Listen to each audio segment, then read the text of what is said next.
Welcome to Snehjyot foundation. આપણે last બધા lecture જોઈ લીધા છે કે જેમાં આગળ જેટલા ટોપિક છે એ બધા આપણે ડિટેલમાં કવર કરી લીધા છે.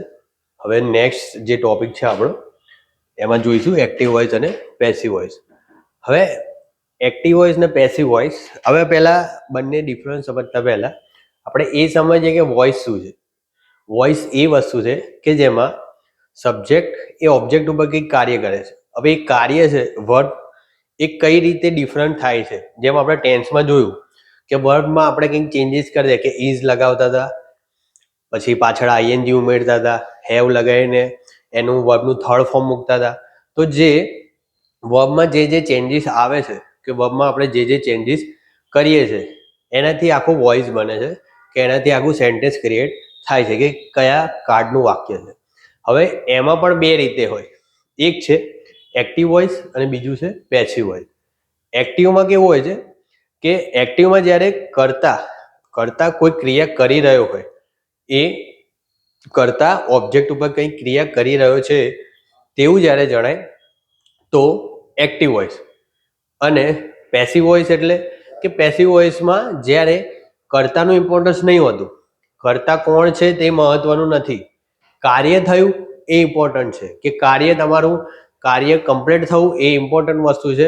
એટલે જ્યારે પણ કર્તા એનું ઇમ્પોર્ટન્સ ના હોય અને કાર્યનું ઇમ્પોર્ટન્સ હોય ત્યારે પેસિવ વોઇસનો ઉપયોગ થાય છે. હવે એક્ટિવ વોઇસ અને પેસિવ વોઇસ એ આપણે ગુજરાતી ગ્રામરમાં કર્તરી અને કર્મણી સેન્ટેન્સ રીતે જોઈએ છીએ કે કર્તરીમાં આપણે જોઈએ કે કર્તાનું ઇમ્પોર્ટન્સ હોય કે કર્તા દ્વારા કોઈ કાર્ય કરવામાં આવે છે, અને કર્મણીમાં શું જોઈએ છે કે કર્મણીમાં કાર્ય કોઈના દ્વારા થાય છે એવું આપણે બોલીએ છીએ. હવે એ વ્યક્તિ એટલો બધો ઇમ્પોર્ટન્સ ધરાવતો નથી. કેમ કે કાર્ય છે એ ઇમ્પોર્ટન્સ વધી જાય છે વ્યક્તિ જે કાર્ય કરે છે તેના કરતા. એના માટે આગળ જોઈએ આપણે. જુઓ, વોઇસ એટલે શું? વોઇસ એટલે વર્બના તે સ્વરૂપને વોઇસ કહેવામાં આવે છે જે દર્શાવે છે કે કર્તા કંઈક કાર્ય કરે છે. વર્બનું એ સ્વરૂપ કે જેમાં વર્બ એ રીતે દર્શાવાય કે વર્બ દ્વારા કર્તા દ્વારા કંઈક કાર્ય કરવામાં આવી રહ્યું છે. અહીંયા મેન કાર્ય કરનાર કોણ છે? કર્તા. અને કર્તા દ્વારા જો કોઈ કાર્ય થતું હોય તો તેને વોઇસ કહેવાય. જેના લીધે વર્બમાં જે ચેન્જીસ આવે છે તો વોઇસ કહે છે. અથવા કર્તા પર કંઈક કાર્ય કરવામાં આવે છે, કર્તા પર કંઈક કાર્ય થતું હોય, કંઈક ક્રિયા થતી હોય તો એને આપણે વોઇસ કહીએ છીએ. વોઇસના બે પાર્ટ છે, જેમ મેં તમને કહ્યું, એક્ટિવ વોઇસ અને પેસિવ વોઇસ. એક્ટિવનો મિનિંગ જ તમને ખબર પડી જાય કે એક્ટિવ એટલે શું, કે જેમાં કર્તા એક્ટિવ હોય. એક્ટિવ મીન્સ કે કર્તા દ્વારા કંઈ કાર્ય થતું હોય અને સેન્ટેન્સમાં તે દર્શાવ્યું હોય, કર્તા વધુ ઇમ્પોર્ટન્ટ હોય કાર્ય કરતા, ત્યારે એક્ટિવ વોઇસ. અને પેસિવ એટલે નિષ્ક્રિય કહીએ આપણે. પેસિવ એટલે શું કહેવાય? નિષ્ક્રિય હોય. તો પેસિવ એટલે કેવું કે જેમાં કર્તા નિષ્ક્રિય રીતે કાર્ય કરતો હોય પણ એમાં કાર્યનું મહત્વ હોય. જેમ કે કંઈક રસ્તા ઉપર એક્સિડન્ટ થયું. હવે રસ્તા ઉપર એક્સિડન્ટ થાય અને જે ઘાયલો હોય એમને હોસ્પિટલમાં લઈ જવામાં આવે. આપણે ન્યૂઝપેપરની હેડલાઇન્સ વાંચીએ છીએ, એ મોસ્ટલી પેસિવમાં હોય છે કે આ અકસ્માત પછી ઘાયલોને હોસ્પિટલમાં ખસેડવામાં આવ્યા. હવે આમાં જે ઘાયલ છે એમને હોસ્પિટલમાં ખસેડ્યા. હવે એમાં કોણે કાર્ય કર્યું એ ઇમ્પોર્ટન્ટ નથી, કે કોણે ઘાયલોને હોસ્પિટલ લઈ ગયો તે ઇમ્પોર્ટન્ટ નથી. મેન ઇમ્પોર્ટન્ટ શું છે કે ઘાયલોને હોસ્પિટલમાં જઈને ટ્રીટમેન્ટ આપી અને તે ઓકે છે, તેમને કંઈ મોટી ઇન્જરી થઈ નથી, એ વસ્તુ છે એ અહીંયા દર્શાવે છે. તો એક્ટિવ વોઇસ એટલે શું, કે વર્બના તે સ્વરૂપને એક્ટિવ વોઇસ કહેવામાં આવે છે જે દર્શાવે છે કે સબ્જેક્ટ કોઈ ક્રિયા ઓબ્જેક્ટ પર કરી રહ્યો છે. એમાં કોનું ઇમ્પોર્ટન્સ બતાવવામાં આવે છે? સબ્જેક્ટનું, કે કર્તા એ સબ્જેક્ટ એ ઓબ્જેક્ટ ઉપર કંઈક કાર્ય કરી રહ્યો છે. તેનો જનરલ ફોર્મ્યુલા શું છે? આપણે નોર્મલી સ્ટાર્ટિંગથી જ કહ્યું છે કે સેન્ટેન્સનું ક્રિએશનનું એક જ ફોર્મ્યુલા છે, જેમાં સબ્જેક્ટ આવશે, વર્બ આવશે અને ઓબ્જેક્ટ આવશે. સબ્જેક્ટ એટલે શું? કર્તા એ ઓબ્જેક્ટ ઉપર કંઈક કાર્ય કરે અને એ કાર્ય કઈ રીતે દર્શાવીશું આપણે? વર્બ દ્વારા. તો સબ્જેક્ટ એ ઓબ્જેક્ટ ઉપર કંઈક કાર્ય કરે અને તેને આપણે વર્બ દ્વારા દર્શાવીશું. એટલે નોર્મલ કોઈ પણ સેન્ટેન્સ ક્રિએટ કરવા માટે આટલી વસ્તુ તો હોવી જ જોઈએ, જેમાં સબ્જેક્ટ હોય, ઓબ્જેક્ટ હોય અને વર્બ હોય. તો આ રચનાને આપણે એક્ટિવ વોઇસ કહીશું. Next, passive voice. Passive voice એટલે શું કે વર્બના તે સ્વરૂપને પેસિવ વોઇસ કહેવામાં આવે છે જે દર્શાવે છે કે ઓબ્જેક્ટ પર કોઈ કાર્યનો પ્રભાવ પડી રહ્યો છે. ઓબ્જેક્ટ પર કોઈ કાર્યનો પ્રભાવ પડી રહ્યો છે. એટલે આમાં આપણે જે આગળની ઘટના જોઈ એમાં ઘાયલો પર પ્રભાવ પડતો હતો. શેનો? કે એમના રોડ ઉપર અકસ્માતના સ્થળેથી હોસ્પિટલ લઈ જવામાં આવ્યા, તો એમને ત્યાંથી હોસ્પિટલ લઈ ગયા, તો એની અસર ઘાયલો ઉપર પડી, તો એનો પ્રભાવ ઘાયલો ઉપર પડ્યો. પણ કામ કોણે કર્યું એ અહીંયા મહત્વનું નથી. તો અહીંયા શું કહ્યું છે કે જે દર્શાવે છે કે ઓબ્જેક્ટ પર કાર્યનો પ્રભાવ પડી રહ્યો છે, કે ઓબ્જેક્ટ ઉપર કંઈ કાર્ય થઈ રહ્યું છે. ઓબ્જેક્ટ ઉપર કંઈ કાર્ય થઈ રહ્યું છે. હવે આમાં જનરલ ફોર્મ્યુલા શું આવે? જનરલ ફોર્મ્યુલામાં આપણે જોઈશું તો જનરલ ફોર્મ્યુલા શું છે? આમાં જે પેલું આપણે એક્ટિવ વોઇસમાં હતું એક્ઝેક્ટ એનું ઓપોઝિટ થઈ જશે. પહેલામાં સબ્જેક્ટ પહેલા હતો, આમાં ઓબ્જેક્ટ પહેલા આવશે. કેમ કે આમાં ઇમ્પોર્ટન્સ કોનું છે? કાર્યનું. તો કાર્ય કોની પર થાય છે? ઓબ્જેક્ટ ઉપર. તો ઓબ્જેક્ટ પહેલા લાવવો પડે, કે ઓબ્જેક્ટ પહેલા આવશે, એના પછી શું આવશે? એના રિલેટેડ હેલ્પિંગ વર્બ આવશે.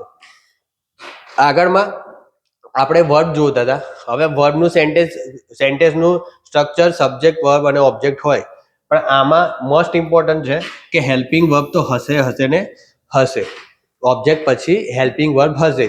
તે તમને એ સમજવામાં થોડું હેલ્પ કરશે કે આ કાર્ય છે, આ કાર્ય કયા કાળમાં થયું છે, આ કાર્ય કયા કાળમાં થયું છે તે સમજવા માટે હેલ્પિંગ વર્બ અહીંયા મસ્ટ હશે, કે તે અહીંયા જરૂરી છે. પછી પેલામાં આપણે વર્બના ત્રણેય સ્વરૂપો હતા, ત્રણેય નહીં પાંચેય સ્વરૂપો યુઝ કરતા હતા. કયા? વર્બનું ફર્સ્ટ ફોર્મ, વર્બનું સેકન્ડ ફોર્મ, વર્બનું થર્ડ ફોર્મ, ફોર્થ અને ફિફ્થ. ફર્સ્ટમાં શું હતું? નોર્મલ વર્બનું બેઝિક રૂપ હોય એને ફર્સ્ટ ફોર્મ કહેતા. સેકન્ડ ફોર્મ એટલે વર્બનું પાસ્ટનું ભૂતકાળનું સ્વરૂપ, એને સેકન્ડ ફોર્મ કહેતા હતા. થર્ડ ફોર્મ એટલે પાસ્ટ પાર્ટિસિપલ એટલે ભૂતકૃદક. ફોર્થ એટલે કે SES, જ્યારે નોર્મલ વર્બ સાથે આપણે એસ કરતા ES લગાવીએ, જે ત્રીજા પુરુષ એક વચન હી, સી, ઇટ જોડે વપરાય, તો એ ચોથું સ્વરૂપ. અને પાંચમું સ્વરૂપ વર્બ જોડે આપણે ING યુઝ કરીએ, કે કન્ટિન્યુઅસ ટેન્સમાં આપણે વર્બની જોડે વોચિંગ, પ્લેઇંગ, આ બધા કેવું છે કે બેઝિક વર્બ સાથે આપણે ING જોડીને જે વર્બનું સ્વરૂપ બનાવીએ એ પાંચમું સ્વરૂપ. તો આપણે S plus V plus O, આમાં વર્બના પાંચે પાંચ સ્વરૂપનો આપણે ઉપયોગ કરતા હતા. પણ આમાં ઓનલી ને ઓનલી વર્બનું થર્ડ ફોર્મ જ યુઝ થશે. એટલે એક્ટિવ છે કે પેસિવ એ સમજવામાં પહેલા શું હેલ્પ કરશે? પહેલા હેલ્પ કરશે આગળ હેલ્પિંગ વર્બ છે કે નહીં. હેલ્પિંગ વર્બ આવી ગયો. હવે નોર્મલી આપણે જનરલી સેન્ટેન્સ જોતા હતા તો હેલ્પિંગ વર્બ હતો, એની સાથે નોર્મલી આપણે શું ING વાળું ફોર્મ મૂકતા હતા અથવા થર્ડ ફોર્મ વાળું યુઝ કરતા હતા. હવે એ સમજવું કે નોર્મલી તમે પેસિવ જોશો તો પેસિવ કઈ રીતે ફાઇન્ડ થશે? એક તો પહેલા આગળ કોઈ કર્તા આપ્યું ના હોય, આગળ શું હોય? ઓબ્જેક્ટ હોય. ઓબ્જેક્ટ હશે, એની પાછળ હેલ્પિંગ વર્બ હશે, એની પાછળ વર્બનું થર્ડ ફોર્મ હશે. શું હશે? ઓબ્જેક્ટ હશે, હેલ્પિંગ વર્બ હશે અને વર્બનું થર્ડ ફોર્મ હશે. અને થર્ડ ફોર્મ પછી બાય કરીને સબ્જેક્ટ જોડેલો હશે. બાય કરીને સબ્જેક્ટ જોડેલો હશે. એ ઘણા એવા કિસ્સામાં જરૂરી નથી કે બાય કરીને સબ્જેક્ટ જોડેલો હોય. જનરલ એવું કેસ હોય કે જેમાં આપણે બાય કરીને સબ્જેક્ટ જોડતા નથી. તો આપણે નોર્મલી આ સ્ટ્રક્ચરમાં જોવા મળે તો આપણે એને સમજી લેવાનું કે આ પેસિવ વોઇસનું સેન્ટેન્સ છે. હવે પેસિવ વોઇસ ક્યાં વપરાય? આપણે એ તો જોઈ લીધું કે પેસિવ વોઇસ છે શું, એનું સ્ટ્રક્ચર શું છે એ જોયું. પણ પેસિવ વોઇસનો આપણે યુઝ ક્યાં કરીએ છીએ? યુઝ કઈ જગ્યાએ આપણે કરી શકીએ છીએ? તો જોઈએ. પહેલું છે કે જ્યારે ક્રિયા આપોઆપ થતી નથી પણ તેને કોઈના દ્વારા કરવામાં આવે છે. હવે ક્રિયા આપોઆપ થતી નથી મીન્સ કે ઓટોમેટિકલી ક્રિયા કોઈ થઈ ના હોય, જનરલી કોઈના દ્વારા જ ક્રિયા કરવામાં આવતી હોય, પણ અહીંયા કહેવા એ માગે છે કે ક્રિયા થતી નથી, ક્રિયા કરવામાં આવે છે એવું દર્શાવવું હોય તો, જેમ કે કોઈનું ઇન્ટેન્શન ના હોય અને કંઈ કાર્ય થતું હોય તો એ આપણે ક્રિયામાં ગણીશું. જેમ કે ખેડૂત ખેતી કરે છે. હવે ખેડૂત ખેતી કરે છે તો ખેતી કર્યા પછી જે પાંદડા ઝાડ ઉગે છે, ઝાડ, તો એ તો ખેડૂત નથી ઉગાડતો, ખેડૂત તો ખાલી ખેતી જ કરે છે. હવે એમાં વરસાદ પડે, ખાતર નાખે, પછી અલગ જમીનના જે પ્રકાર હોય એ પ્રમાણે એને ફળદ્રુપતા મળે અને એ ઝાડ ઉગે છે. હવે ખેડૂત દ્વારા ઝાડ ઉગાડવામાં આવ્યું, ખેડૂત દ્વારા પાક ઉગાડવામાં આવ્યો. આપણે જનરલી આ જ બોલતા, ખેડૂતે પાક ઉગાડ્યો એવું આપણે બોલતા નથી. કેમ કે એ ક્રિયા છે એ નેચરલ ક્રિયા છે, એમાં ભલે હાર્ડવર્ક ખેડૂતે કર્યું છે, હાર્ડવર્ક એક ફાર્મરે કર્યું છે, પણ એ પાક છે એ એની જમીન પ્રકૃતિની ક્રિયાથી ઉગ્યો છે. તો આ જે ક્રિયા હોય એમાં ક્રિયા થાય છે, ક્રિયા કરવામાં આવે, એનાથી ઇમ્પોર્ટન્ટ આમાં શું ક્રિયા થાય છે એ એવું આપણે દર્શાવવું હોય તો આપણે પેસિવ વોઇસ યુઝ કરીએ છીએ. જેમ કે અહીંયા જુઓ, બે સેન્ટેન્સ આપ્યા છે. બે સેન્ટેન્સમાં જુઓ, T grows both in Assam and Ceylon.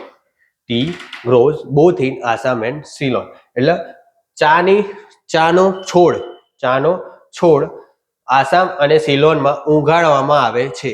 તો આપણે આ બોલવું હોય કે આસામ અને સિલોનમાં ઉગાડવામાં આવે છે, તો અહીંયા વર્બનું નોર્મલ વર્બનો ફોર્થ ફોર્મ તો હશે જ નહીં. કેમ ના હોય? કેમ કે આ પેસિવ વોઇસમાં આપણે બોલવું હોય કે ઉગાડવામાં આવે છે. કોઈ એવું ઉગાડે એવું નહીં કહેતા, આપણે શું કહીએ છીએ? ચા એ આસામ અને સિલોનમાં ઉગાડવામાં આવે છે. તો અહીંયા કર્તાનું ઇમ્પોર્ટન્સ નથી, અહીંયા ઉગ્યું એ ઇમ્પોર્ટન્સ છે. એનું કોના દ્વારા ઉગાડવામાં આવે છે એ તો આપણે કહેતા જ નથી. તો અહીંયા નોર્મલી સેન્ટેન્સનું સ્ટ્રક્ચર આ ના હોવું જોઈએ, સબ્જેક્ટ, વર્બ અને ઓબ્જેક્ટ હોવું ના જોઈએ. કેમ કે આ પેસિવ વાક્ય છે. પેસિવ વાક્યમાં શું હોય? પેસિવ વાક્યમાં શું હોય? ઓબ્જેક્ટ પહેલા હોય, પછી હેલ્પિંગ વર્બ હોય, એના પછી વર્બનું થર્ડ ફોર્મ હોય, અને એના પછી શું હોય? સબ્જેક્ટ હોય. પણ આપણે અહીંયા સબ્જેક્ટનું ઇમ્પોર્ટન્સ છે નહીં. અહીંયા શું આપ્યું છે? એની જગ્યાએ સ્થળ આપ્યું છે કે ક્યાં ઉગાડવામાં આવે છે, તો સિલોન અને આસામમાં. આ ટાઈપનો એક્ઝામ્પલ તમને એક્ઝામમાં જોવા મળતો હોય છે, આ જ ટાઈપનો, કે જેમાં અહીંયા બ્લેન્ક આપેલી હોય છે. નોર્મલી આખું સ્ટ્રક્ચર એમનું એમ હોય છે, અહીંયા બ્લેન્ક આપેલી હોય છે, અહીંયા, અને ઓપ્શનમાં આ જ હોય છે. ઓપ્શનમાં શું હોય છે? ગ્રોઝ હોય, ઇઝ ગ્રોન હોય, ઇઝ ગ્રોઈંગ હોય, પછી હેવ ગ્રોઈંગ હોય, ગ્રોન હોય, આવા 4-5 ઓપ્શન હોય છે. આપણે ફાઇન્ડ કર્યું, પહેલા તો એ સમજવાનું કે આ એક્ટિવ છે કે પેસિવ. તો શું છે? પેસિવ. કેમ કે છોડવું એ જાતે ક્રિયા કરીને તો ઊંઘે નહીં, એને શું કરવું પડે? ઉગાડવામાં આવે. છોડવું છે એ જાતે તો ના ઉગી જાય ને, એને ખેતી બરાબર પ્રોપર ફર્ટિલાઇઝર યુઝ કરો, પ્રોપર ફાર્મિંગ કરો ત્યારે છોડ ઉગે. તો એ છોડ ઉગાડવામાં આવે છે. તો એ ઉગાડવામાં આવે છે તો એ શું થયું? પેસિવ વોઇસ થઈ ગયું. હવે પેસિવ વોઇસ પ્રમાણે આપણે અહીંયા બ્લેન્કમાં જવાબ આન્સર મૂકવાનો હોય છે. તો એ આપણે જોવું જોઈએ કે પેસિવ વોઇસનું સ્ટ્રક્ચર શું છે. તો પેસિવ વોઇસનું સ્ટ્રક્ચર શું છે? હેલ્પિંગ વર્બ આવવું જોઈએ અને વર્બનું થર્ડ ફોર્મ આવવું જોઈએ. તો થર્ડ ફોર્મ વાળા ઓપ્શન સિવાયના બધા ઓપ્શન આપણે એલિમિનેટ કરી દેવાના. નોર્મલી ઇંગ્લિશમાં બ્લેન્ક્સ ફિલ કરતી વખતે એલિમિનેશન મેથડ જ વાપરવાની. એલિમિનેશનમાં શું હોય કે તમને થોડી હિન્ટ હોય કે અહીંયા આન્સર શું આવશે, કયો આન્સર તમારો એપ્રોપ્રિએટ હોઈ શકે. એના આધાર પર તમે જે 4 ઓપ્શન છે એમાંથી 2 અથવા તો 3 કોટલા, એટલે અમુક વાર તો એવું થાય છે કે 3 ઓપ્શન ઉડી જાય એટલે તમને એક્ઝેક્ટ આન્સર મળી જાય. ભલે તમને અધકચરું જ્ઞાન હોય, આમાં શું જ્ઞાન હોવું જોઈએ? આમાં એવું હોવું જોઈએ કે પેસિવ વોઇસમાં વર્બનું થર્ડ ફોર્મ હોય. હવે થર્ડ ફોર્મ એ કઈ ઓપ્શનમાં આપ્યું છે? હવે આગળ ઇઝ હોય, એમ હોય, વોટ એવર ગમે તે હોય, પણ તમને શું ખબર પડી કે વર્બનું થર્ડ ફોર્મ હોવું જોઈએ. તો વર્બના થર્ડ ફોર્મ સિવાય જો બીજા બધા ઓપ્શનમાં થર્ડ ફોર્મ ના હોય તો એ પહેલા સ્ટાર્ટિંગના પોઈન્ટ ફર્સ્ટ પેજ ઉપર જ બધા એલિમિનેટ થઈ જાય, તો તમને એક્ઝેક્ટ આન્સર જ મળી જાય. તો આની ઉપર તમે એક્ઝેક્ટ આન્સર ડાયરેક્ટ ફાઇન્ડ કરી શકો છો. તો આ તમારે એ ફાઇન્ડ કરવામાં હેલ્પ કરશે કે સ્ટ્રક્ચર કે જે તમે ડાયરેક્ટ આન્સર આપી શકશો. તો શું હોય? વર્બના શું હોય? હેલ્પિંગ વર્બ હોય અને એની સાથે વર્બનું થર્ડ ફોર્મ હોય તો જ પેસિવ ગણાય. તો આટલું સ્ટ્રક્ચર યાદ રાખવાનું છે. એ આગળ આપણે જોઈશું કે કાર્ડ પ્રમાણે કયા કયા સ્ટ્રક્ચર બદલાતા જાય છે, પણ બેઝિક સ્ટ્રક્ચર તો આ જ હોય કે હેલ્પિંગ વર્બ હોય અને થર્ડ ફોર્મ તો હોવાનું. આટલું તો હશે જ. એના સિવાય બીજું બીન, બીઈંગ આ બધું એડ થતું જ હશે કાર્ડના પ્રમાણે, પણ અત્યારે હાલ આનું સ્ટ્રક્ચર આ રીતનું છે. નેક્સ્ટ જોઈએ કે જ્યારે ક્રિયા મહત્વ ધરાવતી હોય પરંતુ કરતા નહીં ત્યારે પેસિવ વોઇસ વાપરવામાં આવે છે. હવે મેં તમને સ્ટાર્ટિંગમાં જ કહ્યું કે ક્રિયાનું ઇમ્પોર્ટન્સ વધારે હોય, કર્તાનું ઓછું હોય, ત્યારે આપણે પેસિવ વોઇસનો ઉપયોગ કરીએ છીએ. જેમ મેં તમને હમણાં કહ્યું કે ન્યૂઝપેપરની હેડલાઇન્સ એ આ જ છે. જેમ કે he was rushed to the hospital where he was declared brought dead. હવે he was rushed to the hospital, તો તેને હોસ્પિટલમાં ખસેડવામાં આવ્યો અથવા હોસ્પિટલમાં લઈ જવામાં આવ્યો. હવે અહીંયા કોણ લઈ ગયું એનો ઉલ્લેખ છે? તો કે ના. હવે અહીંયા હી છે, હી આપણે કર્તા તરીકે હોઈ શકીએ, પણ તે કર્તા તરીકે છે કે ઓબ્જેક્ટ તરીકે કેમનું ખબર પડે? કઈ રીતે ખબર પડે? તો અહીંયા શું જોવાનું? આપણે વર્બ જોવાનું. વર્બ કયો છે? ત્રીજો વર્બ છે. ત્રીજો વર્બ કયા કયા કાળમાં આવે? પરફેક્ટ ટેન્સમાં આવે છે. તો પરફેક્ટ ટેન્સમાં ત્રીજો વર્બ આવે છે, તો ત્રીજો વર્બની જોડે બીજી કન્ડિશન શું હતી? હેઝ કાં તો હેવ કાં તો હેડ હોવું જોઈએ. હેઝ, હેવ અથવા હેડ હોવું જોઈએ. જો એક્ટિવ વોઇસ હોય તો, એક્ટિવ વોઇસ હોય તો પરફેક્ટ ટેન્સ માટે હેઝ, હેવ, હેડ અથવા વિલ હેવ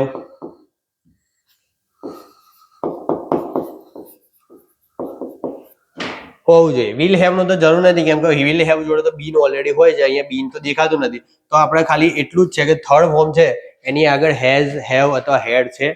તો કે ના, શું છે? વોઝ છે.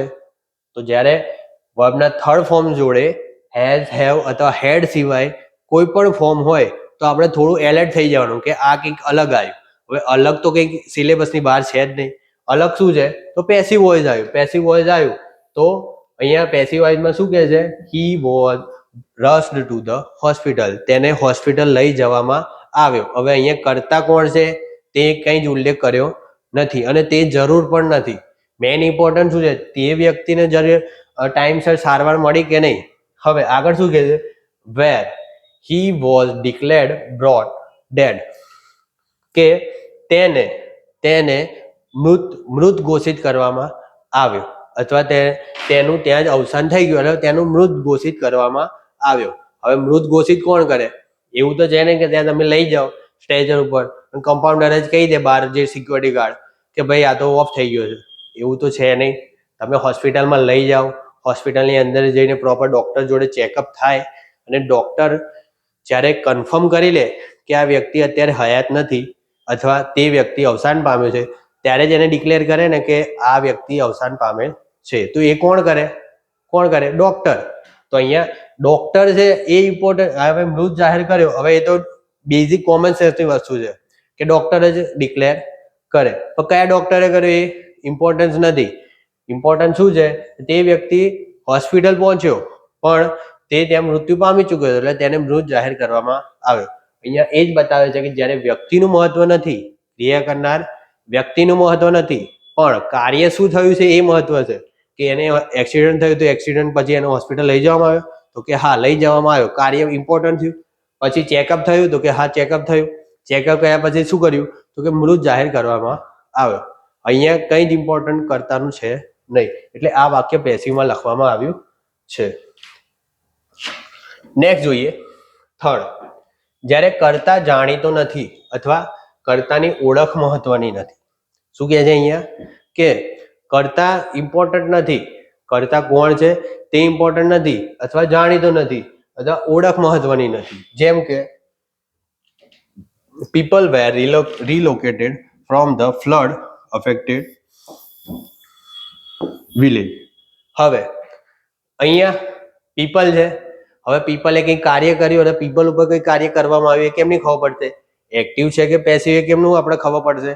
તો એ રીતે ખબર પડશે કે વર્બનું કયું ફોર્મ છે. તો વર્બનું કયું ફોર્મ છે? વર્બનું થર્ડ ફોર્મ છે. વર્બનું થર્ડ ફોર્મ છે તો થર્ડ ફોર્મ તો એક્ટિવમાં પણ આવે છે. એની આગળ શું હોવું જોઈએ? હેઝ અથવા હેવ અથવા હેડ. હવે અહીંયા પીપલ છે તો હેઝ તો હોવાનો શક્ય જ નહીં, કેમ કે પીપલ છે પ્લુરલ છે. તો અહીંયા શું? હેઝ તો આવે જ નહીં. શું આવે? હેવ અથવા હેડ આવે. તો હેવ અથવા હેડ માંથી કંઈ દેખાય છે અહીંયા? તો કે ના, હેવ અથવા હેડ નથી. તો હેવ કે હેડ નથી, શું છે? વર છે. તો વર છે એનો મિનિંગ શું થાય? કે ભાઈ આ થર્ડ ફોર્મ તો છે પણ હેવ અથવા હેડ નથી. તો આ પેસિવ વાક્ય હશે. પેસિવ વાક્ય હશે તો પીપલ ઉપર કઈ કાર્ય થયું હશે. પીપલ ઉપર કઈ કાર્ય થયું હશે. શું કાર્ય થયું? People were relocated from the flood affected villages. એટલે પૂરગ્રહિત ગામડાઓમાંથી લોકોને ખસેડવામાં આવ્યા અથવા લોકોને લઈ જવામાં આવ્યા. રીલોકેટેડ લઈને બીજી જગ્યાએ શિફ્ટ કરવામાં આવ્યા. હવે અહીંયા કોણે શિફ્ટ કર્યા એનો કઈ જ ઉલ્લેખ, કઈ જ એટલું ઇમ્પોર્ટન્સ છે નહીં. આર્મીએ શિફ્ટ કર્યા કે ત્યાંના ગામવાસીઓએ શિફ્ટ કર્યા કે પછી ત્યાંના કોઈ પોલીસવાળાએ શિફ્ટ કર્યા, એ કંઈ જ ઇમ્પોર્ટન્ટ છે નહીં. અહીંયા ઇમ્પોર્ટન્ટ શું છે? ભાઈ ગામમાં પૂર આવ્યું હતું અને લોકોને ત્યાંથી શિફ્ટ કરવામાં આવ્યા. તમને કોઈ બી પૂછે તો જ્યારે આવી કઈ સિચ્યુએશન હોય ત્યારે આ માહિતી આગળ જતી હોય તો ત્યારે આ જ રીતે બોલો કે લોકોને અહીંથી ખસેડવામાં આવ્યા. હવે તમે જ્યારે અહીંયાથી ડિટેલમાં માહિતી કરો કે આ વ્યક્તિ આવ્યો, આ વ્યક્તિએ આમ કર્યું, આ વ્યક્તિ અહીંથી લઈ ગયો, અહીંથી લઈને ખસેડ્યો, પણ જ્યારે મેઇન જે મોટિવ છે, મેઇન ઇમ્પોર્ટન્ટની વસ્તુ છે એ જ તમે લેટ જણાવી દો છો. એનો મિનિંગ શું? કે અહીંયા કર્તાનું ઇમ્પોર્ટન્ટ નથી. કામ થયું કે નહીં, કામ થઈ ગયું છે.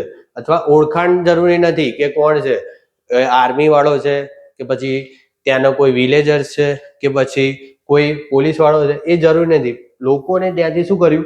ખસેડવામાં આવ્યા. પૂરગ્રહિત એરિયાઓમાંથી એમને બીજી જગ્યાએ ખસેડવામાં આવે. એ મહત્વનું છે. હવે અત્યાર સુધી આપણે જોયું કે પેસિવ વોઇસ છે. પેસિવ વોઇસનું કે આપણે કેમ યુઝ કરીએ છીએ. પહેલા પેસિવ વોઇસ શું છે એ જોયું. પેસિવ વોઇસનું સ્ટ્રક્ચર જોયું કે ઓબ્જેક્ટ, પછી હેલ્પિંગ વર્બ, પછી વર્બનું થર્ડ ફોર્મ અને પછી બાય કરીને સબ્જેક્ટ. એ રીતે તમે પેસિવ વોઇસ આખું બનાવી શકો છો. એના પછી શું જોયું કે કેમ યુઝ કરવામાં આવે છે. પેસિવ વોઇસની જરૂરિયાત ક્યાં ઊભી થઈ? તો જરૂરિયાત એવી જગ્યાએ ઊભી થઈ કે જ્યાં કર્મનું મહત્વ હોય, કર્મણી વાક્ય બનાવવાનું હોય ત્યારે. હવે અલગ કાર્ડ પ્રમાણે પેસિવ વોઇસ કઈ કઈ રીતે કન્વર્ટ થઈ શકે છે, કે પેસિવ વોઇસમાં આપણે કઈ રીતે કન્વર્ટ કરી શકીએ છીએ, તો એ જોવું પડશે. તો એના માટે આપણે ટેન્સના જે આવશે ફોર્મ્યુલા એ જ યુઝ કરીશું. હવે પહેલા તો જુઓ, સાદો કાર્ડ છે કે સાદા કાર્ડમાં આપણે શું જોયું કે પહેલા તો જ્યારે ટેન્સ ભણ્યા ત્યારે સાદા કાર્ડમાં સિમ્પલ પ્રેઝન્ટ, સિમ્પલ પાસ્ટ, પછી સિમ્પલ ફ્યુચર અને મોડલ્સમાં પણ, મોડલ્સ એ પણ સાદું એક વાક્ય કહેવાય. તો એ ત્રણેયનું પેસિવ વોઇસ કઈ રીતે થશે એ આપણે જોઈએ. પહેલા તો સિમ્પલ પ્રેઝન્ટ. સિમ્પલ પ્રેઝન્ટ હતું તો સિમ્પલ પ્રેઝન્ટનું સ્ટ્રક્ચર શું હતું? તો સ્ટ્રક્ચર એનું સૌથી સિમ્પલ હતું કે જેમાં સબ્જેક્ટ, વર્બ ને ઓબ્જેક્ટ જ આવતો હતો, બીજું કંઈ જ આવતું નહોતું. તો સબ્જેક્ટ હોય, વર્બનું શું હોય? ફર્સ્ટ ફોર્મ હોય. કેમ? સિમ્પલ છે, સાદો કાર્ડ છે, સાદો વર્તમાન કાળ છે. વર્તમાન કાળમાં બેઝિક જ ફોર્મ હોય તો વર્બનું ફર્સ્ટ ફોર્મ છે, પછી શું આવે છે? ઓબ્જેક્ટ. આ એક્ટિવ વોઇસની વાક્ય રચના છે. હવે એક્ટિવમાંથી પેસિવ બનાવવું હોય તો કેમનું થશે? એક્ટિવમાંથી પેસિવ બનાવવું હોય તો એક જ વાર તમને કહીશ કે તે જે ઉપરથી તમને આવડી જશે. પહેલા તો શું કરવાનું કે ઓબ્જેક્ટ ફાઇન્ડ કરવાનો. કોઈ પણ સેન્ટેન્સ હોય એનો ઓબ્જેક્ટ ફાઇન્ડ કરવાનો. ઓબ્જેક્ટ તમને મળી જાય તો શું કરવાનું? ઓબ્જેક્ટને પહેલા ફર્સ્ટ ફોર્મ ઉપર લાવી દેવાનું. ઓબ્જેક્ટને પહેલા આગળ લાવી દેવાનું. તો ઓબ્જેક્ટ શું આવ્યો? જે પણ ઓબ્જેક્ટ હતો એ આપણે શું કર્યું? આગળ લાયા. ઓબ્જેક્ટને સબ્જેક્ટની જગ્યાએ લખવા, એ બધું લખવાની જરૂર નહીં. પહેલા તો શું કરવાનું? ઓબ્જેક્ટ ઉઠાઈને આગળ મૂકી દેવાનું. ઓબ્જેક્ટ ઉઠાઈને આગળ મૂકી દીધું. હવે બીજું જોવાનું કે અહીંયા વર્બનું કયું ફોર્મ છે. વર્બનું અહીંયા કયું ફોર્મ છે? તો ફર્સ્ટ ફોર્મ છે. હવે જ્યારે વર્બનું ફર્સ્ટ ફોર્મ હોય, વર્તમાન કાળ હોય તો એના ટુ બી ના સ્વરૂપો કયા હોય? Is, am, are. Is, am, are હોય. વર્બનું સિમ્પલ ફોર્મ હોય તો સિમ્પલ ફોર્મમાં વર્તમાન કાળમાં ટુ બી ના રૂપો કયા? તો ઇઝ, એમ, આર. હવે ઇઝ, એમ, આર આ ત્રણેયમાંથી કોઈ એક હશે. ત્રણેયમાંથી કોઈ એક હશે. જો પ્લુરલ હશે તો આર હશે, સિંગ્યુલર હશે તો ઇઝ હશે, અને આઈ હશે, આઈ ઓબ્જેક્ટ તરીકે મી હશે તો એને આગળ લાવીશું તો એ આઈમાં કન્વર્ટ થશે, તો આઈ હશે તો એની જોડે એમ હશે. તો શું જોવાનું? પહેલા તો કાળ કયું છે, વર્બનું ફોર્મ છે એનું કયું છે? સિમ્પલ ફોર્મ છે. તો સિમ્પલ ફોર્મ છે તો એના કાળમાં વર્તમાન કાળમાં શું આવે? ઇઝ એમ આર આવે. પછી બેઝિક મેં તમને શું કીધું હતું? હેલ્પિંગ વર્બ તો આવી ગયું આપણું, ઓબ્જેક્ટ પછી હેલ્પિંગ વર્બ આવી ગયું. પછી શું? વર્બનું થર્ડ ફોર્મ. તમને ઊંઘમાંથી પણ ઉઠાડીને પૂછે કે ભાઈ વર્બનું કયું ફોર્મ વપરાય છે પેસિવ વોઇસમાં, તો થર્ડ ફોર્મ. ક્યાંય પણ યુનિવર્સલ છે કે તમને ક્યાંય પણ કોઈ પણ સેન્ટેન્સમાં જ્યારે પેસિવ વોઇસ આપેલું હશે તો વર્બનું થર્ડ ફોર્મ હશે ને હશે જ. તો વર્બનું થર્ડ ફોર્મ એ જરૂરી છે. એના પછી શું હશે? બાય. બાય કેમ હશે? એટલે માટે હશે કે કાર્ય કોણે કર્યું એ તો બતાવવા માટે જોઈશે ને. તો બાય સબ્જેક્ટ, બાય સબ્જેક્ટ કોઈ પણ સબ્જેક્ટ હશે એ પાછળ બાય કરીને લગાવી દઈશું. આ રીતે આપણે સેન્ટેન્સ ક્રિએટ કરીશું કે એક્ટિવમાંથી પેસિવમાં કેમનું ફેરવવાનું. જનરલી એક્ઝામમાં આ જ પૂછાતું હોય છે કે એક્ટિવમાંથી પેસિવમાં કન્વર્ટ કરીને બતાવો. હવે એ જ રીતે પાસ્ટમાં જોઈએ તો પાસ્ટમાં શું છે કે પહેલા સબ્જેક્ટ, કે ભાઈ પાસ્ટમાં શું હોય છે? પહેલા સબ્જેક્ટ હોય. એક્ટિવની વાત કરું છું, એક્ટિવ રચનાની વાત કરું છું કે પહેલા શું હોય? સબ્જેક્ટ હોય. હવે અહીંયા સિમ્પલ કાળ હતો, સિમ્પલ પ્રેઝન્ટ ટેન્સ હતો, તો સિમ્પલ વર્તમાન, સાદો વર્તમાન કાળ હોય તો વર્બનું ફર્સ્ટ ફોર્મ હતું. હવે અહીંયા શું થઈ ગયું? સાદો ભૂતકાળ થઈ ગયો. તો મેં તમને શું કીધું?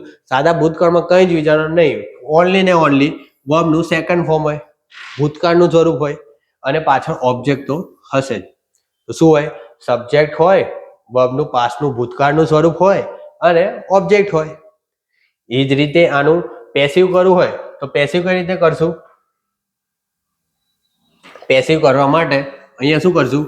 ઓબ્જેક્ટ છે એને ઉઠાઈને આગળ મૂકી દઈશું.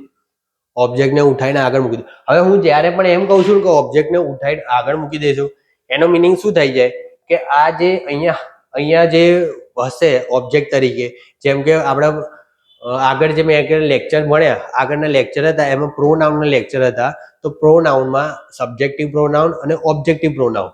સબ્જેક્ટ તરીકે પ્રોનાઉન આપણે મૂકીએ ત્યારે શું કન્વર્ટ થાય, અને ઓબ્જેક્ટ તરીકે મૂકીએ તો શું કન્વર્ટ થાય? હવે અહીં ઓબ્જેક્ટ તરીકે મી હોય તો એને આપણે આગળ લાવીએ તો એ સબ્જેક્ટિવ ફોર્મ આઈ થઈ જાય. એટલું તમને ખબર હોવી જોઈએ કે આપણે જ્યારે ઓબ્જેક્ટને ઉઠાઈને આગળ ફર્સ્ટમાં મૂકીએ છીએ સબ્જેક્ટિવ તરીકે, તો આ મી હોય ઓબ્જેક્ટિવ ફોર્મનું હંમેશા સબ્જેક્ટિવ ફોર્મમાં કન્વર્ટ થઈ જાય. ખબર પડી? યુ તો યુ જ રહેવાનું. હિમ હોય તો અહીંયા હી થઈ જાય, હર હોય તો સી થઈ જાય. એટલે આ રીતે આખા ઓબ્જેક્ટિવ ફોર્મનો આપણે સબ્જેક્ટિવમાં કન્વર્ટ કરવું પડશે. તો પહેલા તો પ્રોસેસ સમજીએ. પ્રોસેસમાં શું? પહેલું સ્ટેપ છે ઓબ્જેક્ટને પકડીને આગળ મૂકી દેવાનું જે પણ હોય. સેકન્ડ શું છે કે પહેલા જોવાનું કે વર્બનું જે ફોર્મ આપ્યું છે કયું છે. પહેલા તો આપણે જોયું કે વર્તમાન કાળનું હતું. બીજું શું આવ્યું? ભૂતકાળનું આવ્યું. હવે ભૂતકાળનું ફોર્મ આવ્યું તો ભૂતકાળના ટુ બી ના સ્વરૂપો કયા? ટુ બી ના ભૂતકાળના સ્વરૂપો વોઝ અને વેર. વોઝ અને વેર છે એ ભૂતકાળના ટુ બી ના સ્વરૂપો છે. તો વોઝ અને વેર આપણે હેલ્પિંગ વર્બની જગ્યાએ મૂકીશું. પછી આમાં મસ્ટ કન્ડિશન કઈ હતી કે પેસિવ વોઇસમાં આ તો હોવું જ જોઈએ, એ હેલ્પિંગ વર્બ પછી જ વપરાશે. તો એ કન્ડિશન શું છે? તો વર્બનું થર્ડ ફોર્મ. કે વર્બનું થર્ડ ફોર્મ છે એ હંમેશા હેલ્પિંગ વર્બ પછી વપરાશે. એના પછી બાય કરીને સબ્જેક્ટ. આ તો દરેકમાં છે. બાય કરીને સબ્જેક્ટ અને આગળ ઓબ્જેક્ટ એ દરેકમાં છે. જે બદલવાનું છે વચ્ચે જ બદલવાનું છે. તમને ઓબ્જેક્ટ ફાઇન્ડ કરતા આવડવું જોઈએ, સબ્જેક્ટ ફાઇન્ડ કરતા આવડવું જોઈએ, અને એના પછી જે બદલવાનું છે એ વચ્ચે જ બદલવાનું છે. તો બે ખબર પડી ગઈ. એક સિમ્પલ પાસ્ટ ટેન્સ, એક સિમ્પલ પ્રેઝન્ટ ટેન્સ. બંને જોઈ લીધું. હવે સિમ્પલ ફ્યુચર ટેન્સ.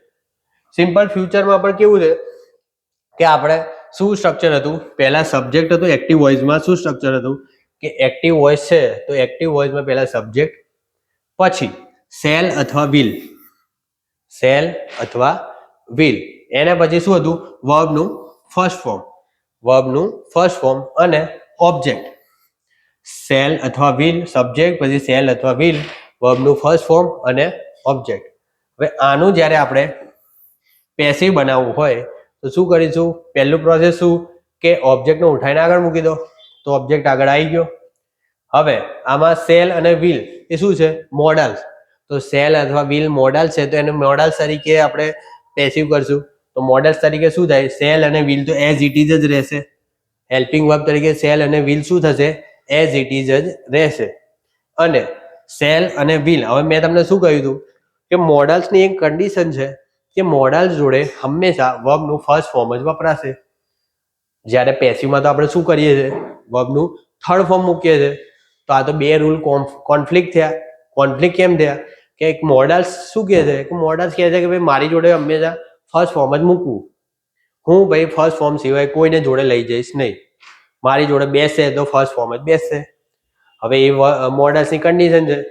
જ્યારે પેસિવ શું કહે છે કે ભાઈ મારું સેન્ટેન્સ હોય ને તો મને વર્બનું થર્ડ ફોર્મ જ આપવાનું. વર્બના થર્ડ ફોર્મ સિવાય મારી જોડે મારા સેન્ટેન્સમાં કોઈ હોવું જોઈએ નહીં વર્બ તરીકે. તો એના વચ્ચેનો તો કઈ રસ્તો મૂકવો પડશે. વચ્ચેનો રસ્તો શું મૂક્યા?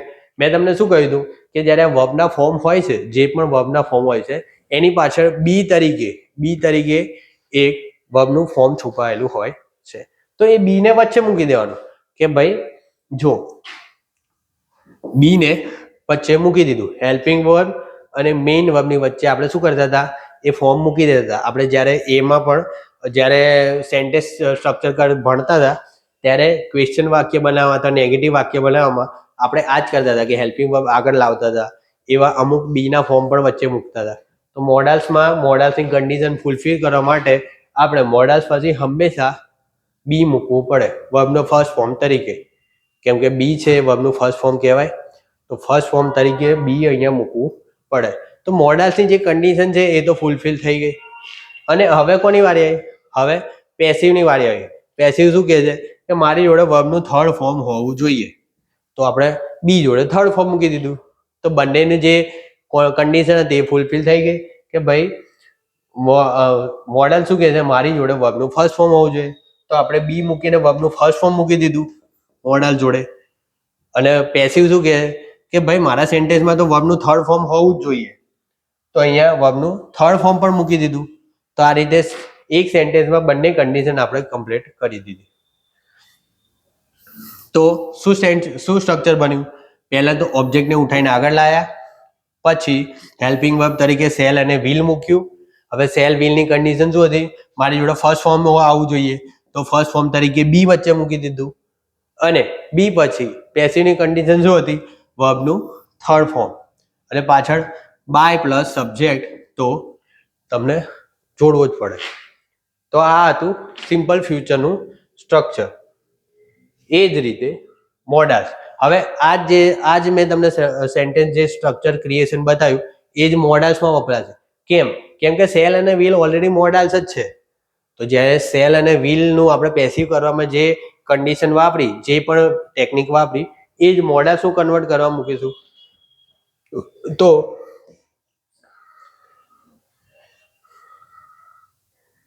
અહીંયા મોડલ્સ શું હતું? મોડલ્સમાં આપણે સેન્ટેન્સ સ્ટ્રક્ચર શું હતું કે પહેલા તો શું હોય? સબ્જેક્ટ હોય, પછી શું હોય? મોડલ હોય. સબ્જેક્ટ હોય પછી શું હોય? મોડલ હોય. મોડલ પછી શું હોય? વર્બનું ફર્સ્ટ ફોર્મ હોય. કેમ કે મોડલ હંમેશા એની જોડે ફર્સ્ટ ફોર્મ જ રાખે. એને બીજા કોઈ second form, third form, fourth, five એનાથી કંઈ જ લેવા દેવા નહીં. ભાઈ મારી જોડે ફર્સ્ટ ફોર્મ હોવું જોઈએ તો હું ફર્સ્ટ ફોર્મ જ રાખીશ. તો ફર્સ્ટ ફોર્મ રાખે. ફર્સ્ટ ફોર્મ પછી શું હોય? ફર્સ્ટ ફોર્મ પછી ઓબ્જેક્ટ હોય. આ મોડલ્સનું સ્ટ્રક્ચર હતું. હવે આનું પેસિવ બનાવવા તો આપણે શું કરશું? આમાં જેમ સેલ અને વ્હીલમાં કર્યું, કેમ કે એ મોડલ્સ જ છે, એ જ રીતે આમાં કરશું કે શું કરશું? ઓબ્જેક્ટ આગળ લાવીશું. તો ઓબ્જેક્ટ આગળ લાવી દીધો. એના પછી as it is helping verb તરીકે જે મોડલ હતું એનું એ નીચે મોડલ એ નીચે. આમાં તો આપણને વર્બનું ફર્સ્ટ ફોર્મ ને વર્બનું સેકન્ડ ફોર્મ હતું એટલે આપણે હેલ્પિંગ વર્બ શોધવાની જરૂર પડી કે ભાઈ આગળ હેલ્પિંગ વર્બ આપ્યું નતું, તો હેલ્પિંગ વર્બ કયું છે એ શોધવા માટે આપણે ફર્સ્ટ ફોર્મ અને સેકન્ડ ફોર્મ તરીકે આમાં ફર્સ્ટ ફોર્મમાં ઇઝ એમર, વર્તમાન કાળમાં ટુ બીના રૂપ ઇઝ એમર અને ભૂતકાળના ટુ બીના રૂપ વોઝ વેર મૂક્યા. પણ આમાં તો ઓલરેડી મોડલ જ છે હેલ્પિંગ વર્બ તરીકે. તો હેલ્પિંગ વર્બ તરીકે આપણે જે જફા મારી હતી કે ભાઈ હેલ્પિંગ વર્બ શોધવો પડતો હતો એ અહીંયા નથી, કેમ કે ઓલરેડી હેલ્પિંગ વર્બ આપેલો છે. હવે હેલ્પિંગ વર્બ આવી ગયો, ભાઈ મોડેલ શું કહે છે કે ભાઈ મારી કન્ડિશન છે કે મારી જોડે વર્બનું ફર્સ્ટ ફોર્મ મૂકો, તો લે ભાઈ મૂકી દીધું તારું ફર્સ્ટ ફોર્મ, તો વર્બનું ફર્સ્ટ ફોર્મ તરીકે બી મૂકી દીધું, તો એની કન્ડિશન ફૂલફિલ થઈ ગઈ, તો બી આવી ગયું. પ્લસ પેસિવ શું કે મારું કન્ડિશન ક્યાં ગઈ, તો ભાઈ તારી કન્ડિશન બી આવી ગઈ કે જો વર્બનું થર્ડ ફોર્મ પણ પાછળ મૂકી દીધું છે, એટલે પાછળ બાય પ્લસ સબ્જેક્ટ. આ રીતે આખા ફોર્મ્યુલા છે, ફોર્મ્યુલા પ્રમાણે સેન્ટેન્સનું એક્ટિવમાંથી પેસિવ આપણે કન્વર્ટ કરીશું. એકવાર જોઈ લો જેથી તમને આઈડિયા આવી જાય કે ભાઈ કઈ રીતે આપણે સેન્ટેન્સ સ્ટ્રક્ચર છે.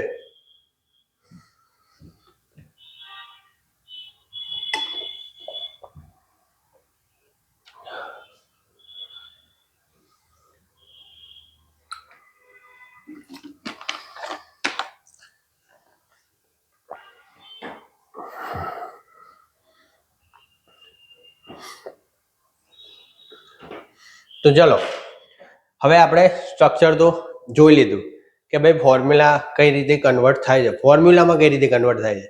હવે આપણે આવીએ સેન્ટેન્સ ઉપર કે સેન્ટેન્સ કઈ રીતે કન્વર્ટ થાય છે.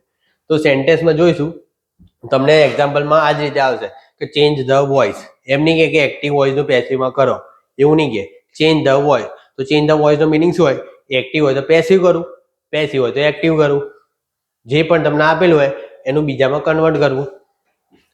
તો અહીંયા જોઈશું કયા કયા સેન્ટેન્સ છે. જુઓ, પોલીસ અરેસ્ટેડ હિમ.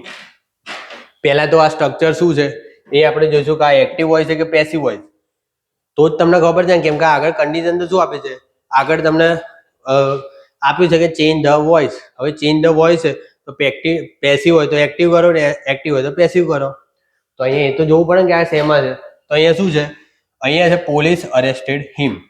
હવે પોલીસ શું છે, સબ્જેક્ટ, પોલીસ શું છે સબ્જેક્ટ, પ્લસ અરેસ્ટેડ એટલે શું છે વર્બનું સેકન્ડ ફોર્મ, એટલે આ શું થઈ ગયું, સિમ્પલ પાસ્ટનું વાક્ય થઈ ગયું. અને હિમ કોને કરે છે અરેસ્ટ, હિમને, તો ઓબ્જેક્ટ આવી ગયું.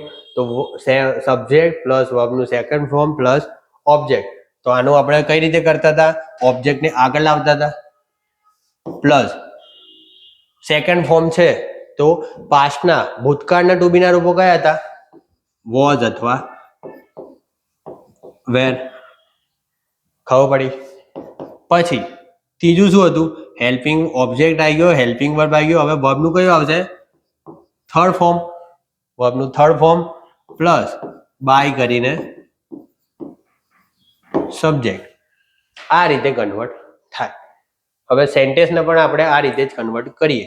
તો હી છે, હી શું છે, ઓબ્જેક્ટિવ ફોર્મ છે, ઓબ્જેક્ટિવ ફોર્મનું પ્રોનાઉન છે.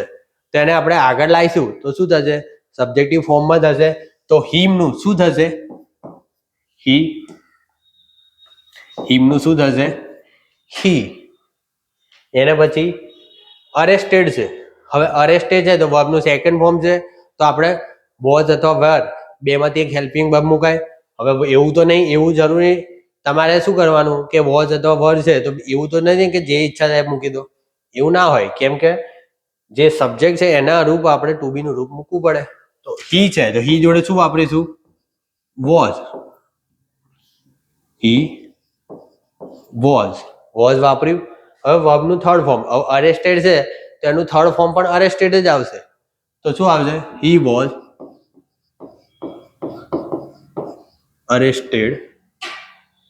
નોર્મલી આટલા સુધી તમે સેન્ટેન્સ લખો તો ચાલે, પાછળ બાય પોલીસ ના લખો તો પણ ચાલે. કેમ કે આ કોમન સેન્સ છે કે અરેસ્ટ કોણ કરે. એવું તો નથી ને કે ભાઈ રસ્તામાં જતો કોઈ પણ વ્યક્તિ આવીને તમને અરેસ્ટ કરીને જતો રહે. ના, શું હોય, પોલીસ જ અરેસ્ટ કરે ને. કોણ અરેસ્ટ કરે, પોલીસ અરેસ્ટ કરે. તો પોલીસ અરેસ્ટ કરે તો બાય પોલીસ લખો કે ના લખો શું ફરક પડે. આવા અમુક પ્રોફેશન છે જેમ કે ડોક્ટર. હવે મૃત જાહેર કોણ કરે, ડોક્ટર જ કરે ને. એવું તો નથી કે બહાર સિક્યુરિટી વાળો આવીને કહી દે કે ભાઈ આ તો ઓફ થઈ ગયો, લઈ જાઓ પાછું. એવું ના હોય. ડોક્ટર જ હોય કે જે એમને કહે કે ભાઈ આ વ્યક્તિ મૃત્યુ પામ્યો છે, આની આગળ ટ્રીટમેન્ટ આને નહીં બચાવી શકીએ. સિરિયલમાં આપણે જોયું છે કે ડોક્ટર બહાર ઓપરેશન થિયેટરની બહાર આવે ને પહેલા જ કે આમ સોરી હું બચાવી ના શક્યો, અને મિનિંગ શું, ડોક્ટર જ જાહેર કરે કે ભાઈ આ વ્યક્તિ મરી ગયો છે. તો આવા જે પ્રોફેશન છે કે અમુક કે જેમાં આપણે ડિક્લેર કરવાની જરૂર નથી કે કાર્ય કોણે કર્યું. હવે એવા પ્રોફેશન માટે બાય કરીને ના લખીએ તોય ચાલે, અને બાય કરીને લખો તો કોઈ ખોટું બી ના કરે. ખબર પડી ગઈ? તો આ હું એટલે કહું છું કે ઘણા ઓપ્શનમાં તમને બાય કરીને નહીં આપ્યું હોય તો તમારા માઇન્ડમાં શું આવશે કે ભાઈ સ્ટ્રક્ચરમાં તો બાય અને સબ્જેક્ટ હતું પાછળ, તો આ ખોટું છે, અને તમે શું કરશો, એ ટીક કરવાની જગ્યાએ ઈ ટીક કરીને આવી જશો કે ભાઈ 4 ઓપ્શન છે એમાંથી એકે આન્સર નથી, તો હું આ ઓપ્શન જ ખોટા છે, તો આનો માર્ક્સ મળી જશે. પણ અહીંયા બાય કરીને પોલીસ ના લખ્યું હોય તો પણ આ સેન્ટેન્સ સાચું છે. ખ્યાલ આવ્યો? બાય કરીને પોલીસ લખવાની જરૂર નથી, અને બાય કરીને પોલીસ લખો, બાય કરીને પોલીસ લખો તો પણ કોઈ ફાંસી નહીં ચડાવી દે. He was arrested by police. ખ્યાલ આવી ગયો? એ જ રીતે આમાં જોઈએ, people speak English all over the world. હવે અહીંયા સેન્ટેન્સ શું છે, આ સબ્જેક્ટ પ્લસ સ્પીક તો વર્બનું ફર્સ્ટ ફોર્મ પ્લસ ઓબ્જેક્ટ તરીકે શું છે, ઇંગ્લિશ. બસ આટલું જ જોવાનું છે. તમારે શું જોવાનું કે ભાઈ સબ્જેક્ટ, વર્બ અને ઓબ્જેક્ટ કયા ફોર્મમાં છે. તો આપણે ઓબ્જેક્ટ તરીકે શું આવીશું આગળ, ઇંગ્લિશ.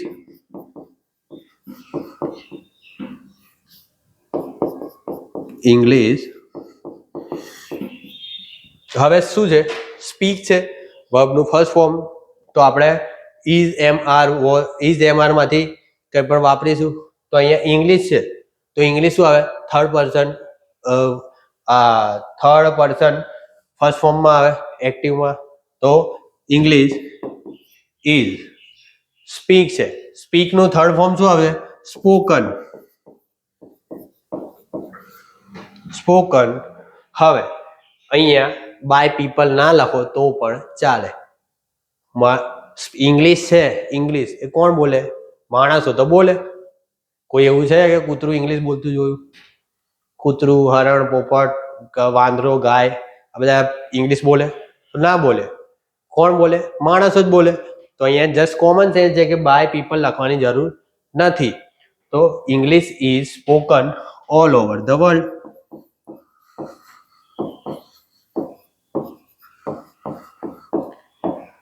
હવે આ તમારે ધ્યાન રાખવાનું કે ભાઈ તમે જ્યારે એક્ટિવનું પેસિવ કરો, તો એક્ટિવનું જ્યારે પેસિવ કરો ત્યારે જેટલા પણ અહીંયા એક્ટિવમાં જે બી વપરાયું હોય, પાછળના જે બીજા સ્ટ્રક્ચર હોય કે પછી પ્રિપોઝિશન હોય, કંજક્શન હોય કે જે પણ હોય, એ આખું સેન્ટેન્સમાં આવી જવું જોઈએ. હવે અહીંયા તમે બાય લખીને પીપલ લખો ને તો પણ ખોટું નથી કે ભાઈ English is spoken by people all over the world, તો પણ ખોટું નથી. અહીંયા a teacher teach English here, કે શિક્ષક છે એ શું કરે છે, ઇંગ્લિશ ભણાવે છે. અહીંયા ઇંગ્લિશ ભણાવે છે, તો આનું પેસિવ કરશું તો શું કરશું, ઇંગ્લિશ. હવે અહીંયા શું છે, આ શું છે, સબ્જેક્ટ. આ વર્બનું કયું છે, ફોર્થ ફોર્મ છે, કેમ કે ત્રીજો પુરુષ એક વચન છે. ત્રીજા પુરુષ એક વચન જોડે વર્બની જોડે એસ અથવા ઈએસ લાગે, તો ટીચની જોડે ઈએસ લાગ્યો છે, ટીચ. ઇંગ્લિશ, તો ઇંગ્લિશ શું છે, ઓબ્જેક્ટ છે, તો આપણે ઓબ્જેક્ટને આગળ લાવ્યા કે ઇંગ્લિશ.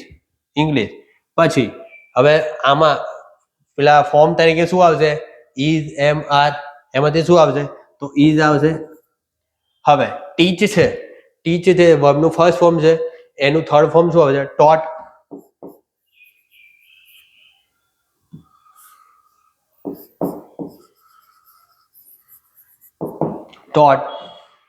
પછી કોણ આવશે, અહીંયા બાય ટીચર લખો કે ના લખો કઈ ફરક પડે, આ પ્રોફેશનમાં કઈ ફરક પડે, કેમ કે કોણ શીખવાડે, શિક્ષક જ શીખવાડે ને, બીજું કોઈ તો ના શીખવાડે. હાય બ્રધર એ બધા શીખવાડે. તો અહીંયા જો બ્રધર લખ્યું હોય તો આપણે બાય કરીએ, brother, by sister, by father એવું લખીએ તો ચાલે.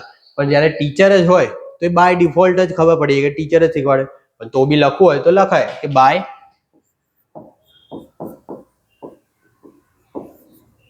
ટીચર. હવે અહીંયા હિયર આપેલું છે તો અહીંયા હિયર બી લખવાનું. અહીંયા હિયર લખશો તો જ સેન્ટેન્સ કમ્પ્લીટ થશે. તો English is taught by teacher here. એ જ રીતે શું કર્યું છે? No one desire riots. No one desire riots. Riots એટલે શું કહે? દંગા ફસાદ, કે જે પેલું લોકોનું ટોળું હોય એ દંગો ફસાદ કરે તો એને રિયોટ્સ કહેવાય. તો અહીંયા શું થશે?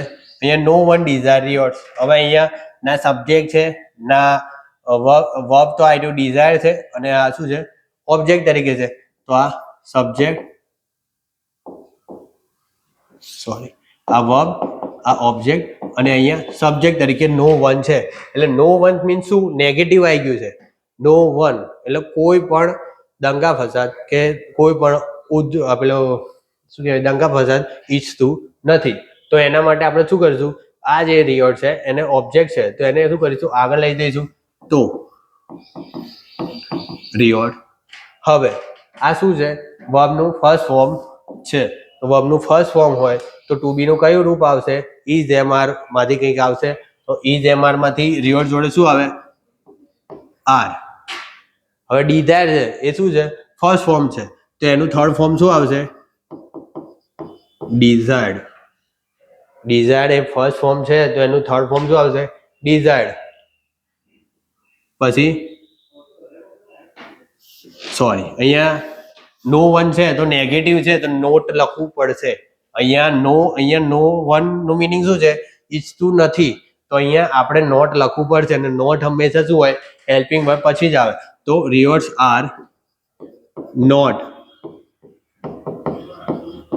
desired by any one. આ રીતનું આવે. કેમ અહીંયા નોટ લખ્યું? તો અહીંયા નેગેટિવ છે. અહીંયા નેગેટિવ છે. Any one not desire rewards.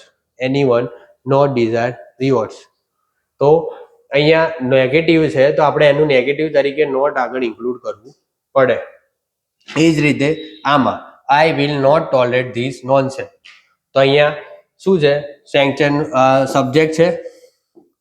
Subject plus will plus not plus વર્બનું ફર્સ્ટ ફોર્મ પ્લસ ઓબ્જેક્ટ. હું તમને આ લખીને કેમ સમજાવું છું? તમને ખ્યાલ આવે કે આ રીતનું સ્ટ્રક્ચર છે તો એમાંથી મારે કયું સ્ટ્રક્ચર બનાવવાનું છે. તો આ સ્ટ્રક્ચર છે એનું આપણે કયું સ્ટ્રક્ચર બનાવીશું? તો ઓબ્જેક્ટ છે. ઓબ્જેક્ટ શું છે? This nonsense. તો ધીસ નોનસેન્સ છે એને શું આવશે? આગળ આવશે ધીસ નોનસેન્સ. ઓબ્જેક્ટ ને આગળ લઈને આવ્યા પછી શું કરશું? સેકન્ડ શું આવશે? કે ભાઈ હેલ્પિંગ વર્બ. તો હેલ્પિંગ વર્બ ઓલરેડી આપેલો છે. આમાં કે આપણે હેલ્પિંગ વર્બ ફાઇન્ડ કરવાની જરૂર જ નથી. તો શું આવશું? વિલ ને એઝ ઇટ ઇઝ મૂકી દઈશું. હવે વિલ મૂક્યો એના પછી શું આવશે? નોટ બી જોડે આવી જ જશે. નોટ બી જોડે આવી જશે. પછી શું આવશે? અહીંયા વર્બનું ફર્સ્ટ ફોર્મ છે ટોલરેટ. વર્બનું ફર્સ્ટ ફોર્મ શું છે? ટોલરેટ છે. તો ટોલરેટ ની જગ્યાએ વર્બનું થર્ડ ફોર્મ તો ટોલરેટેડ લખાય. ટોલરેટેડ. પછી ટોલરેટેડ પછી આપણે શું કહીશું? બાય કરીને ઓબ્જેક્ટ છે. ઓબ્જેક્ટ છે તો ઓબ્જેક્ટ આગળ લાવી દીધો. વિલ લખી દીધું હેલ્પિંગ વર્બ. નોટ નું નોટ લખી દીધું. વર્બના ફર્સ્ટ ફોર્મ ની જગ્યાએ થર્ડ ફોર્મ મૂકી દીધું. હવે બાય કરીને શું આવે? ઓબ્જેક્ટ આવે. તો બાય મી. સબ્જેક્ટ ને પાછળ લાવીએ. સબ્જેક્ટિવ ફોર્મ શું છે? આઈ છે. જ્યારે આઈ સબ્જેક્ટિવ ફોર્મ હોય તેનું ઓબ્જેક્ટિવ ફોર્મ બનાવવું હોય તો મી જ આવવાનું. તો શું આવી ગયું? This nonsense will. અહીંયા પ્લસ પ્લસ ના સિમ્બોલ છે કાઢી નાખીએ આપણે. Will not tolerate by me. ખ્યાલ આવી ગયો આ 5 સેન્ટેન્સ ઉપરથી કે એક્ટિવ નું પેસિવ કેમનું થાય? ચલો અહીંયા જો એક નોટ છે કે જો મેઇન વર્બની જગ્યાએ ટુ બી અથવા એના સ્વરૂપે હોય તો તે વાક્ય પેસિવમાં લખી શકાય નહીં. હવે મેં તમને જોયું, મેં તમને આગળ બતાવ્યું કે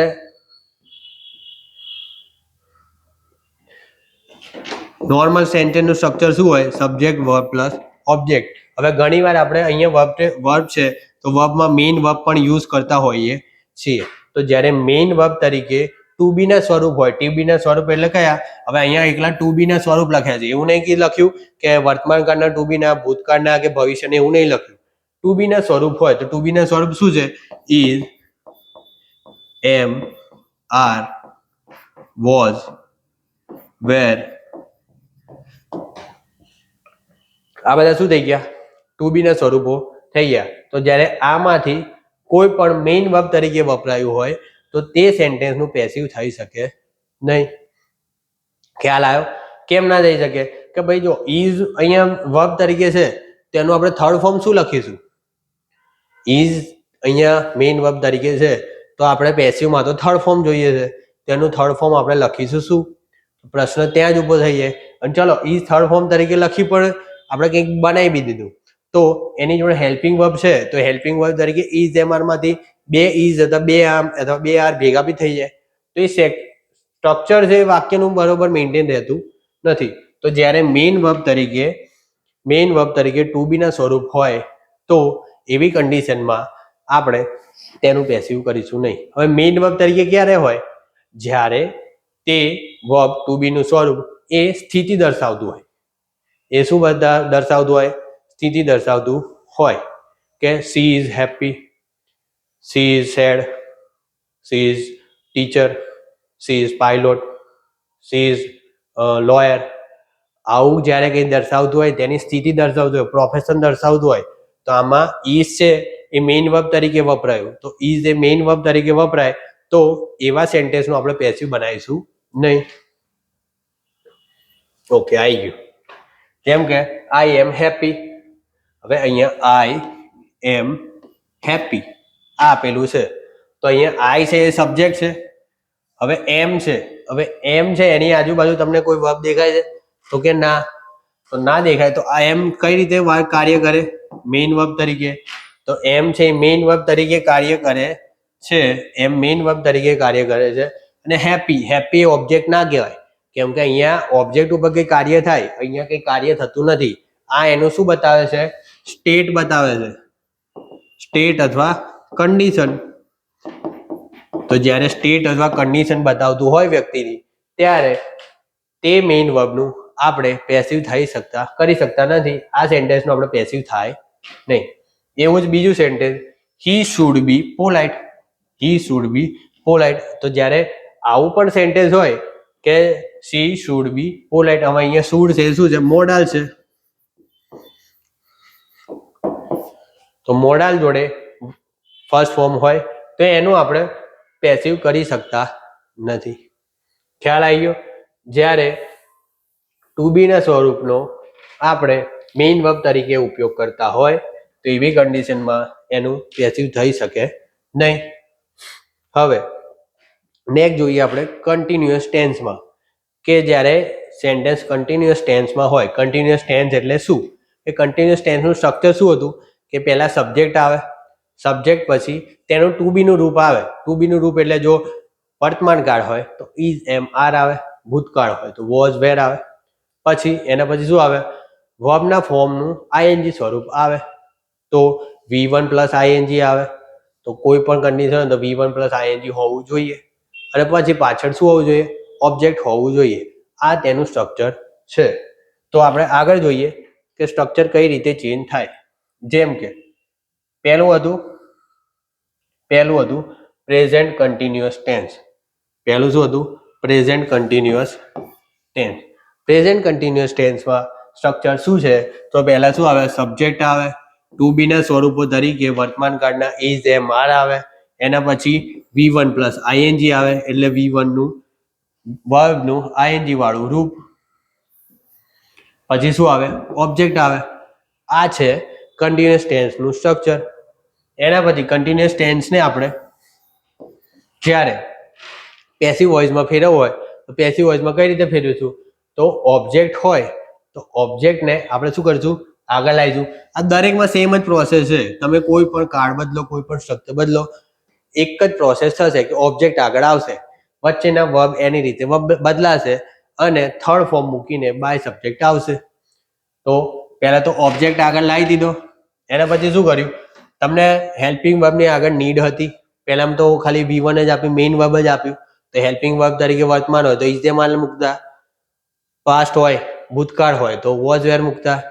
આમાં is am are was were આપેલું જ છે, તો એ તમારે એક તો માથાકૂટ ગઈ કે કયો હેલ્પિંગ વર્બ મૂકવાનો. તો આમાં ઓબ્જેક્ટ પછી ઇઝ એમ આર મૂક્યું છે, જે હેલ્પિંગ વર્બનું કાર્ય કરે છે, હેલ્પિંગ વર્બ. ઓકે, હવે મેઇન કામ અહીંયા આવ્યું. હવે કન્ડિશન શું છે? કન્ડિશન એમ કે છે કે ભાઈ પેસિવ વોઇસ હોય તો વર્બનું થર્ડ ફોર્મ આવશે, અને આઈએનજી અહીંયા કન્ટિન્યુઅસ ટેન્સ હોય તો કન્ટિન્યુઅસ ટેન્સ કહે છે કે ભાઈ મારું સ્ટ્રક્ચર હોય તો મારે આઈએનજી વાળું રૂપ તો મૂકવાનું જ છે. તો હવે બેના માટે કરીશું શું કે ભાઈ કન્ટિન્યુઅસ હોય તો કન્ટિન્યુઅસ શું કહે છે કે મારો સેન્ટેન્સ હોય તો મારી આઈડેન્ટિટી શું કે ભાઈ આઈએનજી વાળું ફોર્મ અંદર હોવું જોઈએ વર્બનું, બીનું આઈએનજી વાળું ફોર્મ. અને પેસિવ શું કહે છે કે મારે વર્બનું થર્ડ ફોર્મ જોઈએ. બેની કન્ડિશન ફૂલફિલ કરવી હોય તો શું કરવું પડે કે મેં તમને જેમ કહ્યું કે અહીંયા વર્બનું ફોર્મ હોય, કોઈ પણ ફોર્મ હોય એની જોડે બી હંમેશા પાછળ છુપાયેલું હોય. તો બી જ્યારે પાછળ છુપાયેલું હોય તો આવા કન્ડિશનમાં એને આગળ લાવવું પડે. અને અહીંયા વર્બ જોડે જે આઈએનજી જોડાયેલું છે, વર્બના ફર્સ્ટ ફોર્મ જોડે જે આઈએનજી જોડાયેલું છે એને બી જોડે જોડી દેવાનું. શું કીધું કે વર્બના જોડે જે બી નું ફોર્મ છુપાયેલું છે તો આઈએનજી ફોર્મ એની જોડે જોડી દેવાનું. કેમ કે આ કન્ટિન્યુઅસ ટેન્સનું જે સ્ટ્રક્ચર છે એ ફૂલફિલ થવું જોઈએ, તો જ એને આપણે કન્ટિન્યુઅસ ટેન્સના સ્ટ્રક્ચરમાં ગણી શકાય પેસિવ તરીકે. તો ફૂલફિલ કરવા માટે શું કર્યું? બી કરીને આઈએનજી એને આપી દીધું કે ભાઈ તું લઈ જા આઈએનજી. બી ને આઈએનજી આપી દીધું તો બી મૂકી દીધું. હવે વર્બનું થર્ડ ફોર્મ મૂકવું પડે, કેમ કે ભાઈ પેસિવ બી કે ને કે ભાઈ મારું ક્યાં ગયું, તો શું થયું તારું ભાઈ આવી રહ્યું કે લે વર્બનું થર્ડ ફોર્મ. એના પછી શું આવે? બાય કરીને સબ્જેક્ટ આવે. આટલું ઈઝી છે. આમાં તો એકદમ ઈઝી છે, કેમ કે તમારે ના હેલ્પિંગ વર્બ શોધવો પડે, હેલ્પિંગ વર્બ આપેલો હોય, ખાલી શું કરવાનું જે વર્બનું ફોર્મ હોય એનું આઈએનજી ઉઠાવીને બીને મૂકી દેવાનું કે બીઈંગ કરીને મૂકી દેવાનું. અને આ ક્યારે પણ ભૂલાય નહીં. કન્ટિન્યુઅસ સેન્ટેન્સ હોય, કન્ટિન્યુઅસ ટેન્સનું સેન્ટેન્સ હોય તો બીઈંગ હોવું જોઈએ ને જોઈએ જ. બીઈંગ વગર સેન્ટેન્સ ક્રિએટ થાય નહીં. એટલે પેસિવ હોય તો વર્બનું થર્ડ ફોર્મ જોઈએ. તો એક કન્ડિશન તમારા માટે બની ગઈ કે કન્ટિન્યુઅસ ટેન્સનું પેસિવ ફોર્મ હોય તો બીઈંગ પ્લસ V3 આવશે. હવે આ ઇઝી ક્યારે પડે કે જ્યારે તમને ઓપ્શન આપેલા હોય, તમને કોઈ કન્ટિન્યુઅસ સેન્ટેન્સ આપ્યું હોય અને એના ઓપ્શન આપેલા હોય અને તમને ફાઇન્ડ કરવાનું કે ભાઈ આમાંથી પેસિવ વોઇસ ફાઇન્ડ કરો, તો તમારે પહેલું શું જોવાનું? પહેલું એ જોવાનું કે ભાઈ બીઈંગ શેમાં આપેલું છે. તો બીઈંગ જેમાં આપેલું હોય એટલો સેન્ટેન્સ આપણા બાકી બધા એલિમિનેટ કરી દેવાના. જેમ કે 2 માં બીઈંગ ના આપ્યું હોય તો 2 ઓપ્શન ઓલરેડી તમારા એલિમિનેટ થઈ જાય. એમાં તમારે સ્ટ્રક્ચર બી જોવાનું નથી, સબ્જેક્ટ શું છે, ઓબ્જેક્ટ શું છે, કંઈ જ જોવાનું નહીં. ખાલી જોવાનું કે બીઈંગ છે કે ના, બીઈંગ નથી તો ઉડાડ દો, 2 સેન્ટેન્સ કામના જ નથી. તો એ 2 સેન્ટેન્સ હવે તમારે મેન ખરાખરી ક્યાં કે 2 સેન્ટેન્સમાં જોવાનું. હવે 2 સેન્ટેન્સમાં બી એ જોવાનું કે ભાઈ થર્ડ ફોર્મ ઓકે આપેલો છે, તો કે હા થર્ડ ફોર્મ આપેલો હશે ઓકે. તો કેમ કે બંને સેન્ટેન્સમાં કંઈક તો સિમિલારિટી હોવી જોઈએ ને, તો બીઈંગ અને થર્ડ ફોર્મ આપેલો હશે, પણ પાછળના જે સ્ટ્રક્ચર હશે એ ચેન્જ કર્યા હશે કે ટુ ડે નું that day, the previous day, the day ago, આ રીતે તમારે કંઈક ચેન્જ કરેલા હશે. તો પેસિવમાં એ જોઈ લેવાનું કે ભાઈ એમાં કંઈક આ રીતે ચેન્જીસ લાયા છે કે નહીં. તો આ રીતનું સ્ટ્રક્ચર છે આપણે ચેન્જ કરીએ છીએ. હવે પાછળ બાય સબ્જેક્ટ તો બાય ડિફોલ્ટ આવે. તો આ રીતે આખું સ્ટ્રક્ચર ચેન્જ થશે. હવે આ એ વાત પાસ્ટ કન્ટિન્યુઅસની. પાસ્ટ કન્ટિન્યુઅસ સેમ જ છે કે ભાઈ સબ્જેક્ટ હોય, વોઝ વેર હોય, વર્બનું ફર્સ્ટ ફોર્મ પ્લસ આઈએનજી હોય અને ઓબ્જેક્ટ હોય. હવે એને આપણે પેસિવમાં ફેરવ્યો હોય તો ઓબ્જેક્ટ આગળ આવે કે ભાઈ ઓબ્જેક્ટ આગળ આવી ગયો. ઓબ્જેક્ટ આગળ આવીને પછી શું આવે? હેલ્પિંગ વર્બ મૂકવાનો. તો હેલ્પિંગ વર્બ ઉપર હતો એ બેઠો નીચે ઉતાર દેવાનો, કેમ કે ભાઈ હેલ્પિંગ વર્બ આપેલો જ છે, આમાં કંઈ આપણે શોધવાની જરૂર છે ક્યાં? તો મૂકી દીધો. પછી શું કહે છે કે ભાઈ કન્ટિન્યુઅસ સેન્ટેન્સ છે તો ભાઈ કન્ટિન્યુઅસ સેન્ટેન્સમાં બીઈંગ હોવું જ જોઈએ, તો બીઈંગ હશે જ. હવે તમારે ખાલી એટલું થોડું ધ્યાન રાખવાનું કે ભાઈ હેલ્પિંગ વર્બની જોડે જ બીઈંગ હોવું જોઈએ. હેલ્પિંગ વર્બની જોડે જ બીઈંગ હોવું જોઈએ. હેલ્પિંગ વર્બની બીઈંગ વચ્ચે કંઈ આવવું જોઈએ નહીં. નોટ હોય નેગેટિવમાં નોટ હોય તો એ વચ્ચે આવી શકે, પણ હેલ્પિંગ વર્બ જોડે જો નોર્મલ સેન્ટેન્સ હોય, પોઝિટિવ સેન્ટેન્સ હોય તો હેલ્પિંગ વર્બ જોડે બીઈંગ આવવું જોઈએ. તો બીઈંગ એક આવી ગયું. પછી પેસિવ કે ભાઈ મારું થર્ડ ફોર્મ, તો થર્ડ ફોર્મ બી ભાઈ લે તારું થર્ડ ફોર્મ આવી ગયું, બાય કરીને સબ્જેક્ટ. એ જ રીતે ફ્યુચર કન્ટિન્યુઅસ. હવે ફ્યુચર કન્ટિન્યુઅસ, હવે આમાં એક ટ્વિસ્ટ છે. ટ્વિસ્ટ એ છે કે ભાઈ ફ્યુચર કન્ટિન્યુઅસ ટેન્સ છે એના એક્ટિવ વોઇસમાં જ બીઈંગ આવી જાય છે. ફ્યુચર કન્ટિન્યુઅસ ટેન્સ છે એના એક્ટિવ વોઇસનું સ્ટ્રક્ચર છે, એમાં જ ઓલરેડી બીઈંગ આવી જાય છે. તો અહીંયા એ પ્રોબ્લેમ ઊભી થાય છે કે ભાઈ એકવાર તો બીઈંગ આવી ગયું, હવે આપણે બીઈંગનો સેકન્ડ ટાઈમ કરીશું તો એ પ્રોબ્લેમેટિક છે. કે બીઈંગ એટલે શું કે બી આવી જાય છે. હવે બી આવી જાય છે, કેમ બી આવી ગયું? મેં તમને કીધું હતું કે ભાઈ મોડલ્સ છે, મોડલ્સ હંમેશા એની જોડે વર્બનું ફર્સ્ટ ફોર્મ લે. તો એ કન્ડિશન ફૂલફિલ કરવા માટે આપણે એકવાર બીને તો બહાર લાવી દીધું. હવે બીની બહાર લાવી દીધું તો પછી પાછું આઈએનજી જોડીશું બી જોડે અને બીઈંગ જોડે મૂકીશું તો બે વચ્ચે કોન્ફ્લિક્ટ થઈ જાય. જેમ કે જુઓ, હું તમને અહીંયા સેન્ટેન્સ કહું. જનરલી આમાં સેન્ટેન્સ પ્રોબ્લેમ શું છે કે ભાઈ ફ્યુચર કન્ટિન્યુઅસ ટેન્સ છે એનું પેસિવ બને નહીં. આ એક સિમ્પલ ને શોર્ટ છે, પણ કેમ ના બને એ જનરલી કોઈ કહેતું નથી. આપણે એ કહીએ કે જુઓ, નોર્મલી જે આપણે સેન્ટેન્સ બનાવીએ એ જ રીતે બનાવીએ. જેમ કે ઓબ્જેક્ટ આગળ આવીએ તો ઓબ્જેક્ટ આગળ આવી ગયો, પછી હેલ્પિંગ વર્બ હોય તો લો હેલ્પિંગ વર્બ આવી ગયા, સેલ અને વિલ. પછી શું છે, બી છે તો બી મૂકી દઈએ કે ચલો મોડલ છે એની જોડે બી તો મૂકવું જ પડે. મોડલ્સ હંમેશા બી નું ફર્સ્ટ ફોર્મ જ માગે ને, તો બી તો મૂકવું જ પડે. કેમ કે મોડલ્સ કે ભાઈ મારી કન્ડિશન, ભાઈ કન્ટિન્યુઅસ કે ભાઈ મારી કન્ડિશન ક્યાં ગઈ, તો પછી બી ની જોડે આઈએનજી મૂકવું પડે. તો ભાઈ અહીંયા બીઈંગ મૂકવું પડે. હવે અહીંયા સ્ટ્રક્ચર જુઓ કે એકવાર બી આવે છે, એકવાર બીઈંગ આવે છે, બે જોડે થોડી આવે. બી ના એક જ સ્વરૂપ આપણે બહાર કાઢી શકીએ કે ભાઈ બી તો ઓલરેડી છે જ, તો બીઈંગ મૂકીએ તો એ સેન્ટેન્સનું જે સ્ટ્રક્ચર છે એ ફૂલફિલ થાય નહીં. હવે પાછળ શું કરીએ કે આપણે વર્બનું થર્ડ ફોર્મ પ્લસ બાય કરીને સબ્જેક્ટ આ રીતે આખું બનાવવું હોય તો બનાવી શકીએ. પણ આ જે કોન્ફ્લિક્ટ થાય છે કે જેમાં બી જોડાયેલો છે બીઈંગ જોડે, તો એના લીધે આનું કોઈ પણ વાર કોઈ પણ કન્ડિશનમાં પેસિવ બને નહીં. તો ફ્યુચર ટેન્સનું કોઈ પણ કન્ડિશનમાં પેસિવ બની શકે. ફ્યુચર મીન્સ કે ફ્યુચર કન્ટિન્યુઅસ, ફ્યુચર કન્ટિન્યુઅસનું પેસિવ બને નહીં. ખબર પડી ગઈ? નેક્સ્ટ છે મોડલ્સ. મોડલ્સમાં શું છે કે મોડલ્સમાં આપણે શું કરીશું, જે અહીંયા છે સેલ વિલ, એ જ કન્ડિશન અહીંયા છે કે ભાઈ બી છે તો અહીંયા પણ બી છે જ. કેમ કે આ સેલ વિલ પણ છે શું, મોડલ્સ જ છે ને. ભલે ફ્યુચર ટેન્સ માટે આપણે સેલ વિલ વાપરે છે, પણ છે તો મોડલ્સનો જ પાર્ટ. તો અહીંયા પણ મોડલ્સ જોડે આપણે બી મૂકીએ છીએ, અહીંયા સેલ વિલ જોડે મૂકીએ છીએ, મોડલ જોડે પણ મૂકેલું છે. તો અહીંયા બી પ્રોબ્લેમ એ જ થવાની કે ભાઈ બી અને બીઈંગ જોડે આવ્યો છે. તો બી અને બીઈંગ જોડે આવે તો એ કન્ડિશન ફૂલફિલ થાય નહીં. તો એવા કન્ડિશનમાં શું કરશું, તો એવા કન્ડિશનમાં આનું પેસિવ બને નહીં. તો ફ્યુચર કન્ટિન્યુઅસ અને મોડલ્સ કન્ટિન્યુઅસ એ બંનેનું પેસિવ બનશે નહીં. શેનું પેસિવ નહીં બને? જ્યારે ટુ બી નો મેઇન વર્બ તરીકે ઉપયોગ થયો હોય એવા સેન્ટેન્સનું પેસિવ બનશે નહીં. ફ્યુચર કન્ટિન્યુઅસ ટેન્સનું પેસિવ બનશે નહીં. કેમ નહીં બને એ બી તમને ખબર પડી જોઈએ કે બી અને બીઈંગ જોડે છે એવું કોઈ સેન્ટેન્સ સ્ટ્રક્ચર બને જ નહીં. મોડલ છે એનું પણ મોડલ કન્ટિન્યુઅસનું પેસિવ બનશે નહીં. તો કન્ટિન્યુઅસમાં ઓનલી બે જ આયા. શું આવ્યું? Past continuous, present continuous. એ બેનું જ આપણે પેસિવ બનાવવાનું છે.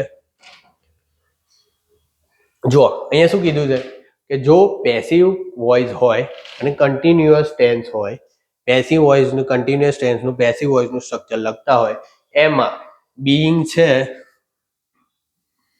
એ ક્યારે ભૂલાવવું જોઈએ નહીં. બીઈંગ છે એ ક્યારે ભૂલાવવું જોઈએ નહીં. પહેલી જ નજર તમારું બીઈંગ ઉપર પડવી જોઈએ કે ભાઈ સ્ટ્રક્ચર છે, નીચે ઓપ્શન આપેલા છે, એમાં ક્યાંય બીઈંગ છે. જો બીઈંગ હોય અને બીજા કોઈમાં બીઈંગ ના હોય તો આંખ બંધ કરીને એ ઓપ્શન ટીક કરી દેવાનો. કેમ કે જો બીઈંગ જ નહીં હોય તો પેસિવ બને જ નહીં, પેસિવનું સ્ટ્રક્ચર જ ના કમ્પ્લીટ થાય.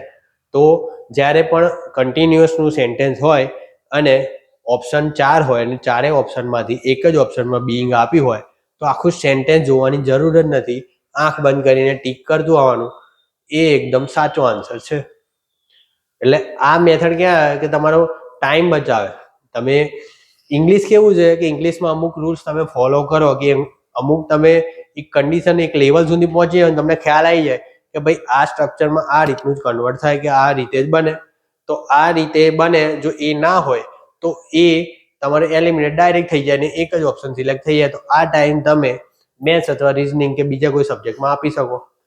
તો એ આનું પાવર છે, તમને માર્ક્સ બી અપાવે અને જો તમારું એક લેવલથી આગળ આવી ગયું તો જલ્દી આન્સર બી મળી જાય વિધિન અ સેકન્ડ. કે તમને એક વાર નજર કરાવવા કેટલી વાર લાગે?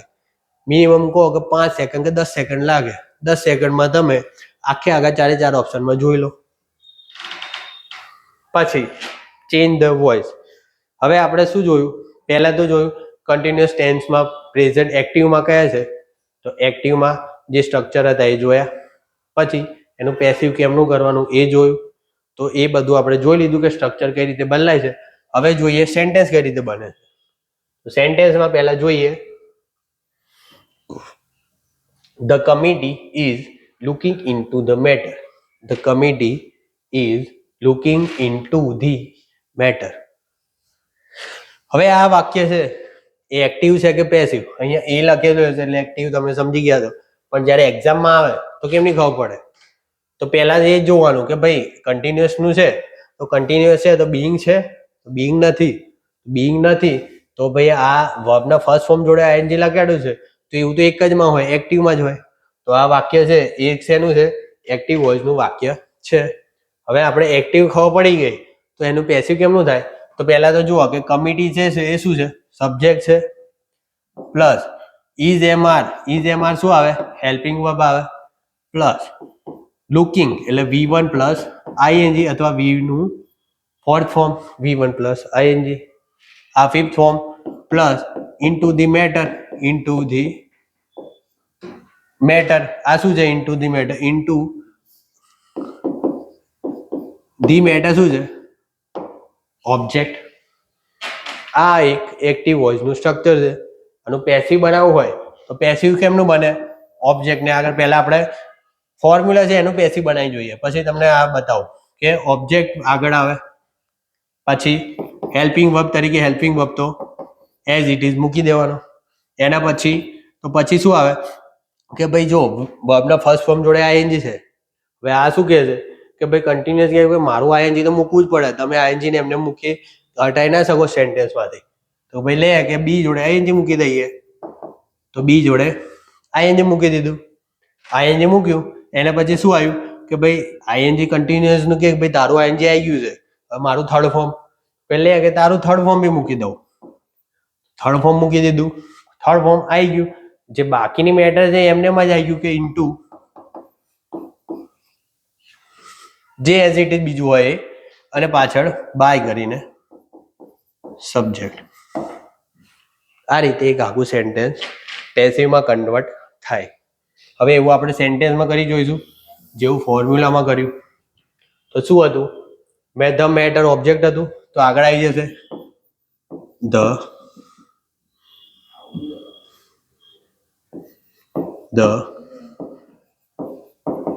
મેટર આવી ગયું. હેલ્પિંગ વર્બ ઇઝ એમને એમ. પછી મેં તમને શું કીધું? V1 પ્લસ આઈએનજી છે તો એનું બીઈંગ થશે, તો બીઈંગ.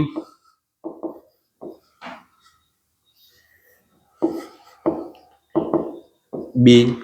લુકિંગ છે, લુક નું થર્ડ ફોર્મ શું છે? લુક.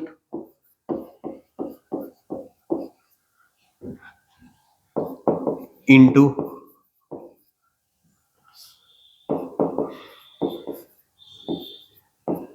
By the committee.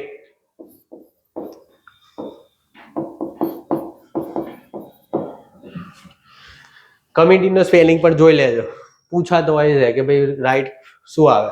તો COMMITTEE આ રીતે M T અને E ત્રણ ડબલ વાર આવે. તો જ્યારે પણ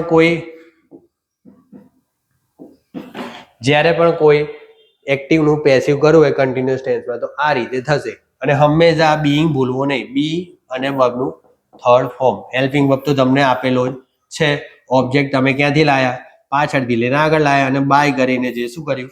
સબ્જેક્ટ મૂક્યો. અહીંયા શું કહ્યું છે કે ક્રિયાપદ પછી આવતા ઉપસર્ગ એટલે પ્રિપોઝિશન ને પેસિવ વોઇસ કહેવાય છે, તેને મૂકવાનું ભૂલશો નહીં. પેસિવ વોઇસમાં ક્યારે આ ઇનટુ છે, ઓન ટુ જે પણ પ્રિપોઝિશન આપેલા હોય ને એ કોઈ દિવસ ભૂલવાનું નહીં, કેમ કે એ તમારો 1 માર્ક્સ ખાઈ જશે. ભલે આખું સ્ટ્રક્ચર આવડે છે પણ એ વસ્તુ મૂકવાનું ભૂલી ગયા.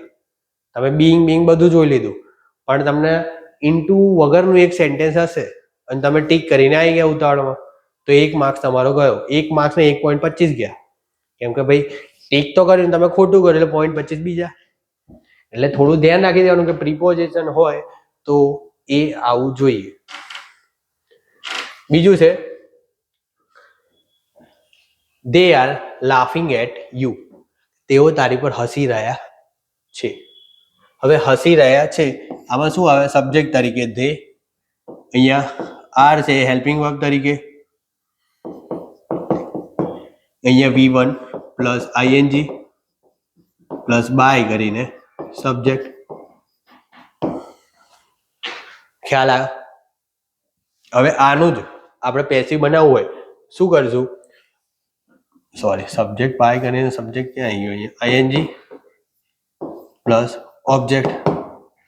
એટ છે એ પેલું પ્રિપોઝિશન જ છે એટલે એટ અહીંયા રાખવું, પણ આ સ્ટ્રક્ચર આ રીતનું છે. એનું પેસિવ બનાવવું હોય તો શું કરશું? ઓબ્જેક્ટ આગળ લાવીશું. હવે આપણે ડાયરેક્ટ સેન્ટેન્સ લખીએ, કેમ કે આ 2 વાર મજૂરી, એ તમને 1 વાર સમજાવવા માટે કર્યું હતું. હવે ડાયરેક્ટ સેન્ટેન્સ લખીએ તો ભાઈ ઓબ્જેક્ટ આગળ લાવ્યા તો શું આવ્યું? યુ પછી શું આવ્યું? ભાઈ તમે જે પણ પાછળથી આગળ લાવો ને તો એનું એઝ ઇટ ઇઝ જે તમે પાછળથી આગળ લાયા તો એના પ્રમાણે વર્બ લખવાનો. ભાઈ એવું નહીં કે આર છે હવે પાછળથી બીજું કંઈક લાયા, હી લાયા તો પણ તમે આર મૂકો છો, એવું થાય નહીં. હેલ્પિંગ વર્બ છે એ સબ્જેક્ટ પ્રમાણે જ હોવું જોઈએ. એ સબ્જેક્ટ તરીકે યુ લખ્યું તો અહીંયા આર લઈ શકાય, પણ જ્યારે હી હોય they are laughed at he અને laughed at him લખ્યું હોય તો હિમનું આપણે આગળ લાવીએ તો હી થાય, તો હી ની જોડે ઇઝ આવે, ના કે આર. એ થોડું ધ્યાન રાખવું. તો અહીંયા હેલ્પિંગ વર્બ સબ્જેક્ટને અનુરૂપ મૂકી દીધો. એના પછી શું આવે કે ભાઈ કન્ટિન્યુઅસ છે તો ભાઈ કે મારું બીંગ, તો કે લો બીંગ. પછી લાફિંગ નું શું આવે? લાફિંગ નું શું આવે? લાફ. પછી એટ, બાય, ધેમ. અહીંયા જુઓ, અહીંયા એટલું જ ખાલી ધ્યાન રાખજો કે ભાઈ જુઓ યુ છે તો યુ નો આગળ લાયા પણ યુ સબ્જેક્ટિવ નો ઓબ્જેક્ટિવ કેસ કોઈ દિવસ ચેન્જ થતો નથી તો યુ નો યુ જ રહેશે. પણ ધેને જ્યારે ઓબ્જેક્ટ તરીકે પાછળ લઈ ગયા, બાય ઓબ્જેક્ટિવ કેસમાં લઈ ગયા તો બાય પછી ઓબ્જેક્ટિવ કેસમાં શું આવશે? ધેમ જ આવશે. એ થોડું ખબર પડવી જોઈએ. પછી the police are producing the એક્રોસ બિફોર ધ કોર્ટ. તો અહીંયા પોલીસે જે ગુનેગાર હતો એને કોર્ટ સામે હાજર કર્યો. તો કોર્ટ સામે હાજર કર્યો. હવે આ કયું સેન્ટેન્સ છે? તો વર્તમાનકાળનું ચાલુ વર્તમાનકાળનું કાળ સેન્ટેન્સ છે. તો આપણે ડાયરેક્ટ કરી જોઈએ કે ડાયરેક્ટ કઈ રીતે થાય? તો અહીંયા ઓબ્જેક્ટ શું છે? કોર્ટ છે કે એક્યુઝ છે? હાજર કોને કર્યો? હાજર કોર્ટને થોડી કરી છે, હાજર કોને કર્યો? તો એક્યુઝ ને કર્યો. તમારે જ્યારે આવી કઈ કન્ડિશન થાય કે ભાઈ તમને ખબર નથી કે ઓબ્જેક્ટ કોણ છે તો ભાઈ અહીંયા જોઈ લેવાનું કે વર્બ છે જે ક્રિયા છે કોના ઉપર થાય છે? ક્રિયા કોની ઉપર થાય છે? એક્યુઝ ઉપર થાય છે, ના કે કોર્ટ ઉપર. તો જે ઓબ્જેક્ટ તરીકે શું આવે? એક્યુઝ આવે. તેને આગળ લાવીએ તો ધ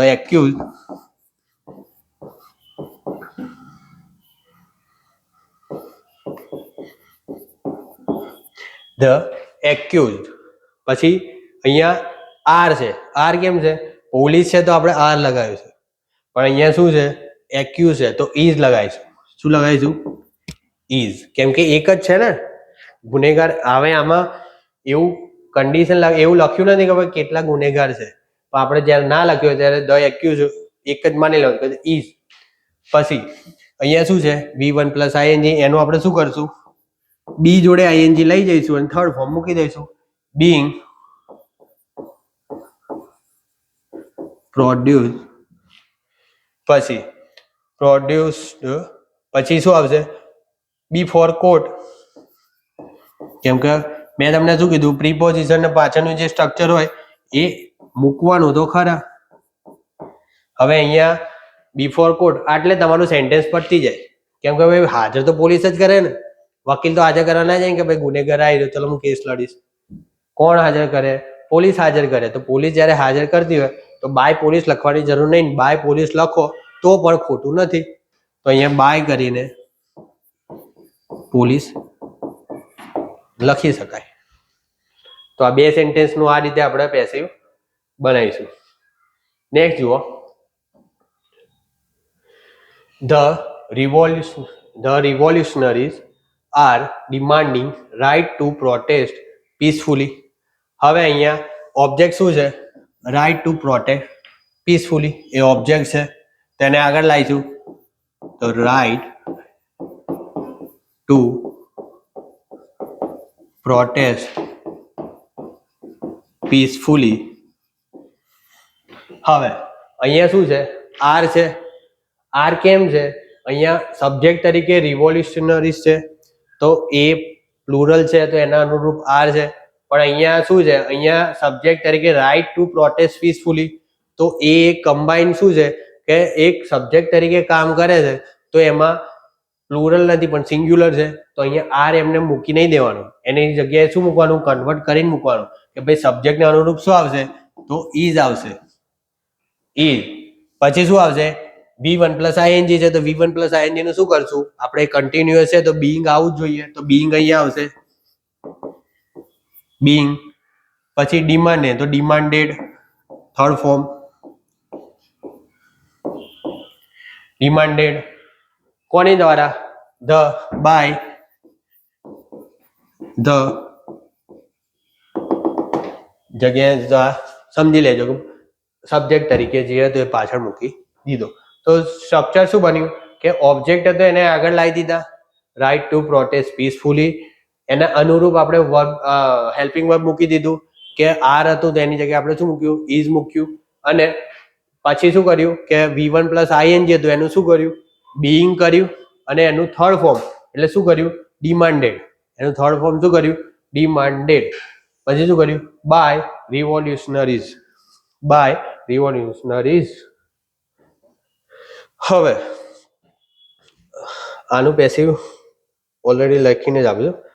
ચલો બાય મિસ્ટેકલી આનું પેસિવ લખીને જ આપ્યું છે તો જોઈ લઈએ. નહીં તો આપણે જાતે એક કામ કરી બનાવી જોઈએ. ભાઈ આ અહીંયાથી નીચે કોઈ જોશે નહીં. એનું શું થાય? આપણે ઉપર લખીએ તો you were not taking the exam seriously. કે ભાઈ તું એક્ઝામને સિરિયસ લેતો નથી. હવે અહીંયા ઓબ્જેક્ટ શું છે? કોને સિરિયસ નહીં લેતો? આપણે પ્રશ્ન પૂછીને બોલી શકીએ કે ભાઈ કોને સિરિયસ નહીં લેતો? તો એક્ઝામને. તો એક્ઝામ શું થઈ ગયો? ઓબ્જેક્ટ. કોણ નહીં લેતું? તો યુ સબ્જેક્ટ. આ શું થઈ ગયું? Helping verb. અને નોટ અને ટેકિંગ. નોટ તો વચ્ચે ઉમેરાયેલું જ છે, ટેકિંગ એટલે V1 પ્લસ ING. અને સિરિયસલી એ તો પાછળ જે આગળ પાછળ એડજેક્ટિવ, એડવર્બ અથવા પ્રિપોઝિશન જે હોય એ એઝ ઇટ ઇઝ આગળ પાછળ ગોઠવી દેવાના. તો અહીંયા શું આવશે આગળ? The exam. The exam. હવે અહીંયા વેર વર છે પણ આપણે શું મૂકીશું? એક્ઝામના અનુરૂપ શું આવે? સિંગ્યુલર છે તો વોઝ. વોઝ. હવે મેં તમને શું કીધું કે નોટ હોય તો બીઇંગ પહેલા નોટ મૂકી જ દેવાનો. કેમ કે નોટ એવું છે કે જે હેલ્પિંગ વર્બની તરત પછી તો was not being taken seriously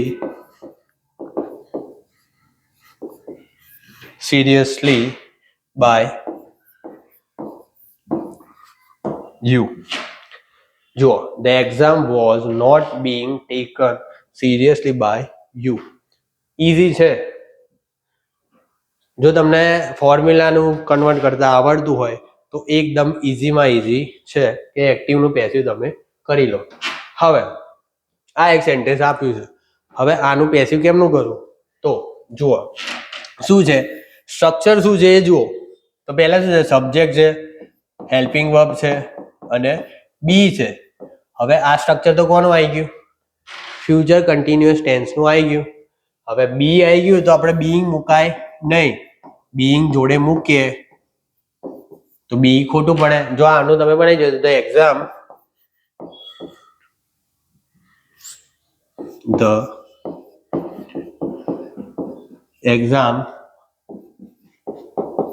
will પછી અહીંયા બી અહીંયા એઝ ઇટ ઇઝ મૂકવું પડે અને બીંગ કેમ કે મોડલ છે તો બી તો મૂકવું જ પડે કેમ કે વિલ મોડલ છે એની જોડે ફર્સ્ટ ફોર્મ આવશે. પછી આ કન્ડિશન શું? હવે બીઈંગ બી અહીંયા મૂકો તો બી અને બીઈંગ જોડે ના મુકાય તો આનું શું થશે? પેસિવ બનશે નહીં. એક ઓપ્શન આવો બી આપેલો હોય તો આપણે એ ટીક કરવો પડે.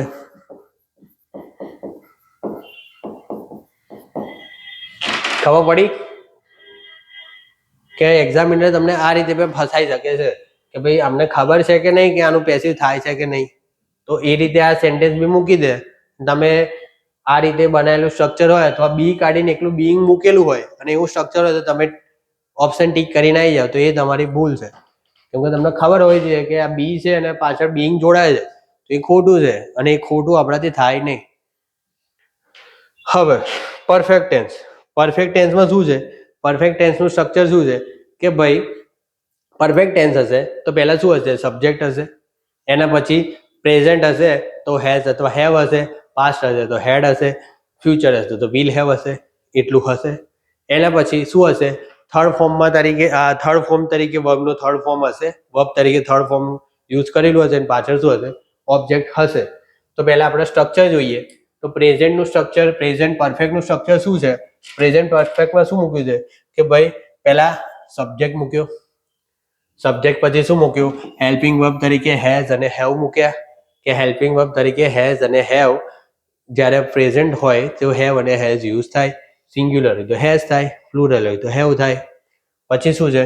વર્બનું થર્ડ ફોર્મ આવવું જોઈએ. અહીંયા ફર્સ્ટ લખ્યું છે તો એ ખોટું છે કેમ કે એક આ જ છે કે જેની જોડે થર્ડ ફોર્મ વપરાય છે. તો has have plus third form plus object. આ શું છે? સ્ટ્રક્ચર છે. શેનું? એક્ટિવનું, પ્રેઝન્ટ કાળનું, વર્તમાન કાળનું. હવે એનું પેસિવ બનાવે તો શું કરશું? ઓબ્જેક્ટ શું કરીશું? આગળ લાવીશું કે ભાઈ ઓબ્જેક્ટ આગળ મૂકી દીધો. ઓબ્જેક્ટ મૂકી દીધો એના પછી શું કરીશું? હેઝ અને હેવ ઓલરેડી હેલ્પિંગ વર્બ તરીકે આપેલા જ છે તો એ તો તમારે શોધવાની જરૂર પડશે જ નહીં કે ભાઈ હેલ્પિંગ વર્બ શોધવા જવું પડશે એવું છે નહીં. કેમ કે હેલ્પિંગ વર્બ આપેલા છે.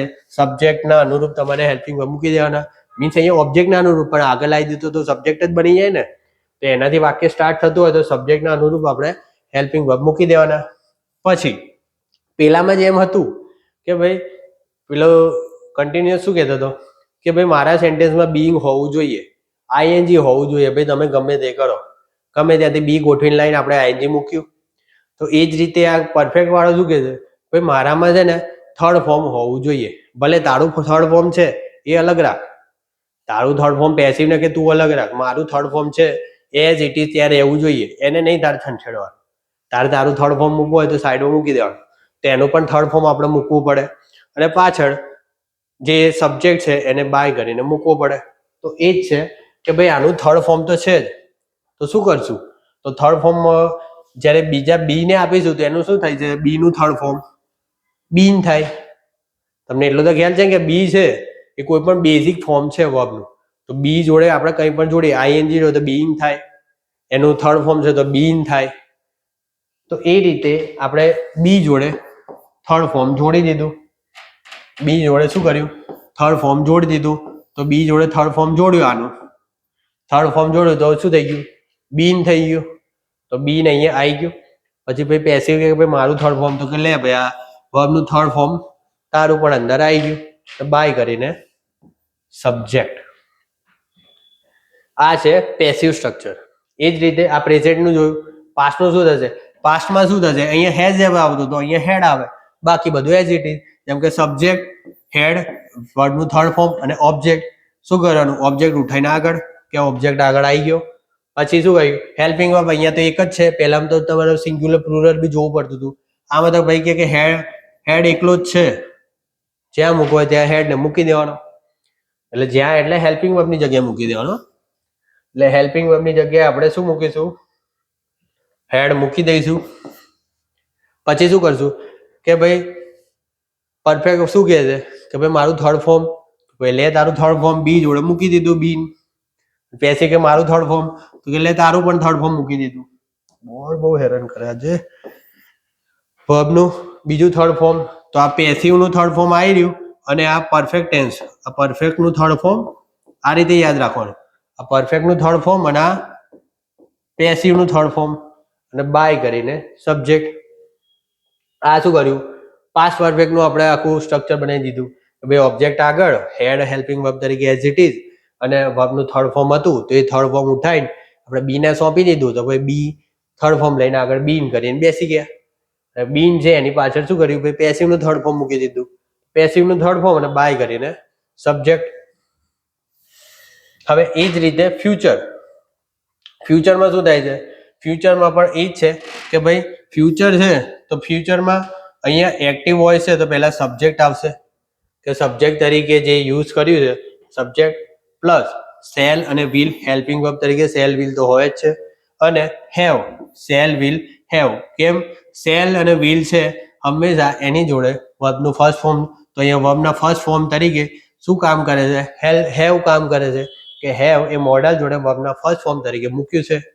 એના પછી થર્ડ ફોર્મ પરફેક્ટ ટેન્સ છે તો પરફેક્ટ ટેન્સ માટે થર્ડ ફોર્મ હોવું જોઈએ તો હેવ પછી થર્ડ ફોર્મ મૂક્યું છે અને શું મૂક્યું છે? ઓબ્જેક્ટ. આ છે સ્ટ્રક્ચર. આને આપણે ફેરવવાનું છે પેસિવ. તો પહેલા શું કરીશું? ઓબ્જેક્ટ ઉઠાઈને આગળ. તો ઓબ્જેક્ટ ઉઠાઈને આગળ લાયા તો ઓબ્જેક્ટ આગળ. હવે સેલ અને વિલ હેલ્પિંગ વર્બ તરીકે મૂકી દેવાના. હેલ્પિંગ વર્બ તરીકે આવી ગયા. હવે હેવ છે, મેં તમને શું કીધું? જેટલું પણ સ્ટ્રક્ચર છે એઝ ઇટ ઇઝ હોવું જોઈએ, ખાલી બદલવાનું છે પેસિવમાં. બાકી ક્યાંય એક બી વર્ડ આગો પાછો થવો જોઈએ નહીં. તો હેવ છે તો હેવનો પણ એઝ ઇટ ઇઝ મૂકવું પડે કે ભાઈ સ્ટ્રક્ચરનો એક પાર્ટ છે તો હેવ મૂકી દીધું. Cell will plus have.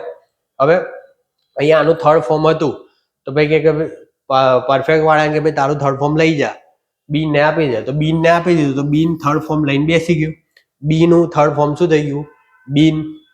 અને બીન જોડે વર્બનું પેસિવનું થર્ડ ફોર્મ કે વર્બનું થર્ડ ફોર્મ મૂકીને બાય કરીને સબ્જેક્ટ. જેમ કન્ટિન્યુઅસ ટેન્સમાં બીઇંગ હોવું જરૂરી હતું એમ પેસિવમાં બીન હોવું જરૂરી છે. પરફેક્ટ ટેન્સનું બીન હોવું જરૂરી છે. જ્યાં બી હેવ હેઝ હેડ દેખાય કે સેલ વિલ હેવ દેખાય ત્યારે જોઈ લેવાનું કે નીચે બીન છે કે નહીં. બીન હોય તો આપણે સેફ કે બીન છે તો એ જ ઓપ્શન છે અને બીન ના હોય તો એ એક્ટિવમાં છે.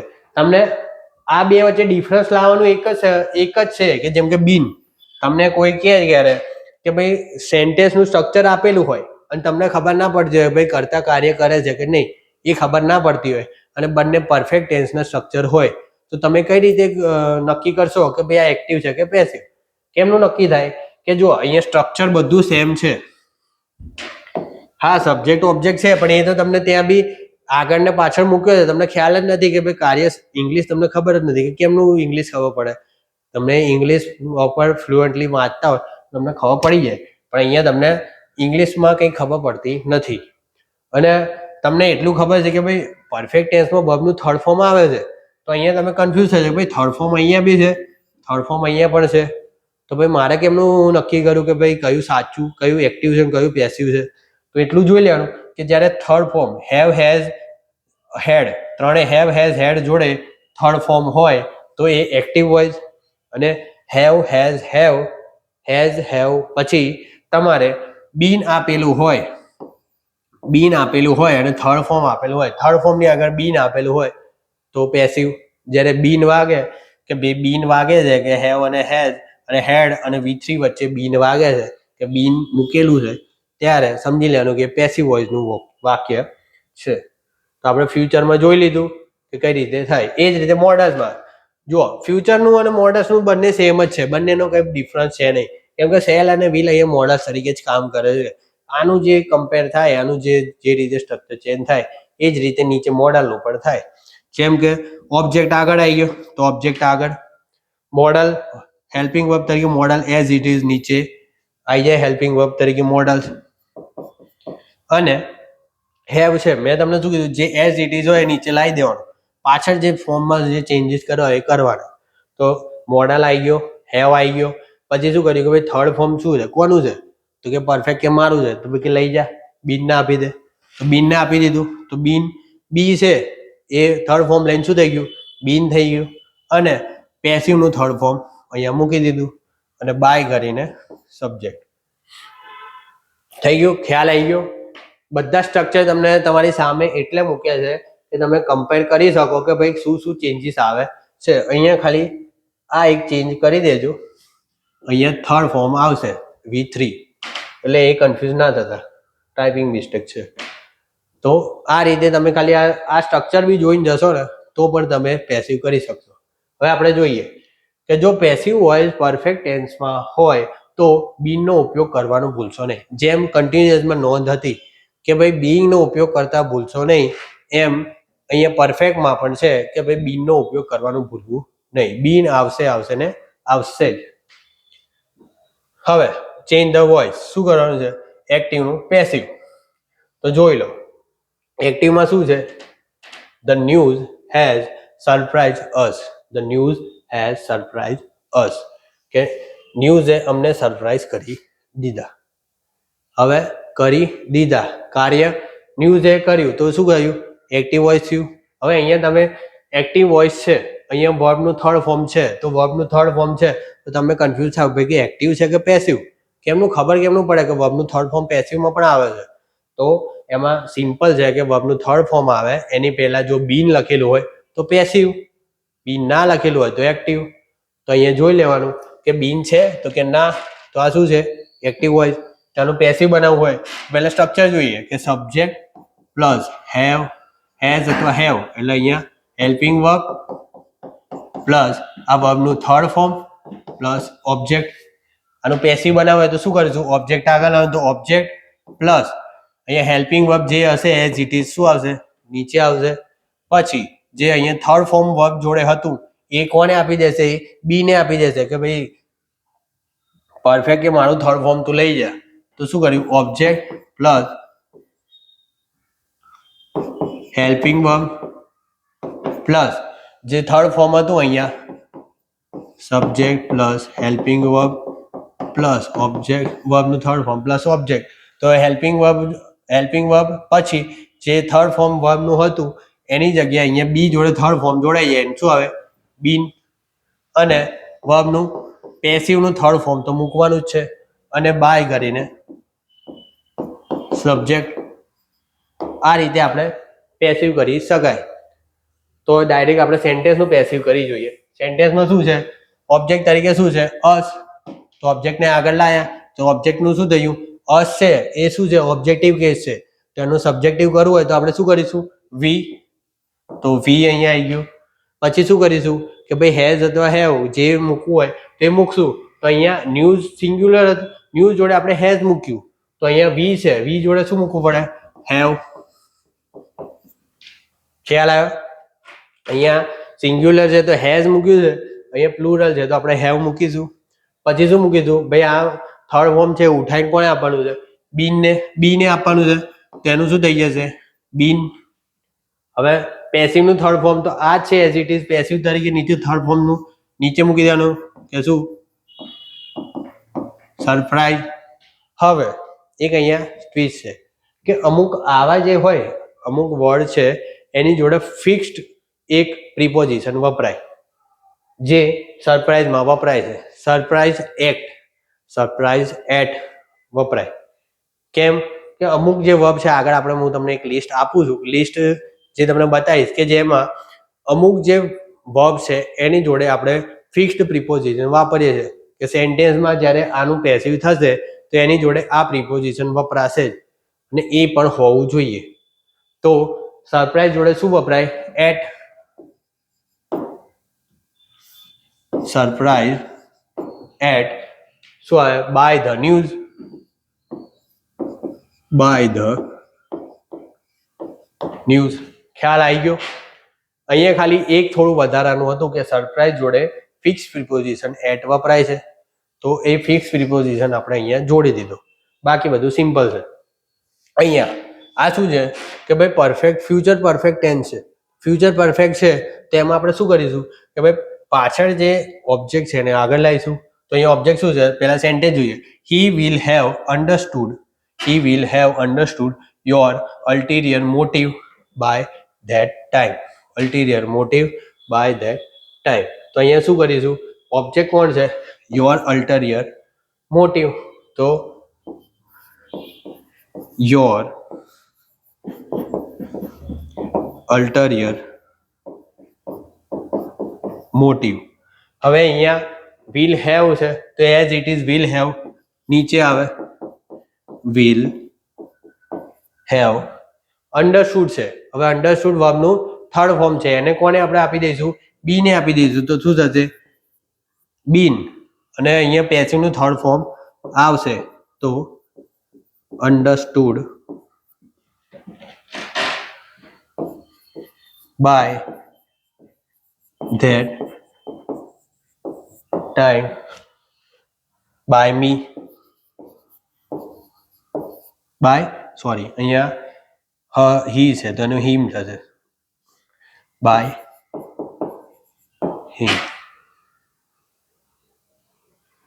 ખબર પડી ગઈ. હવે નેક્સ્ટ જોઈએ. The committee had looked into the matter impartially.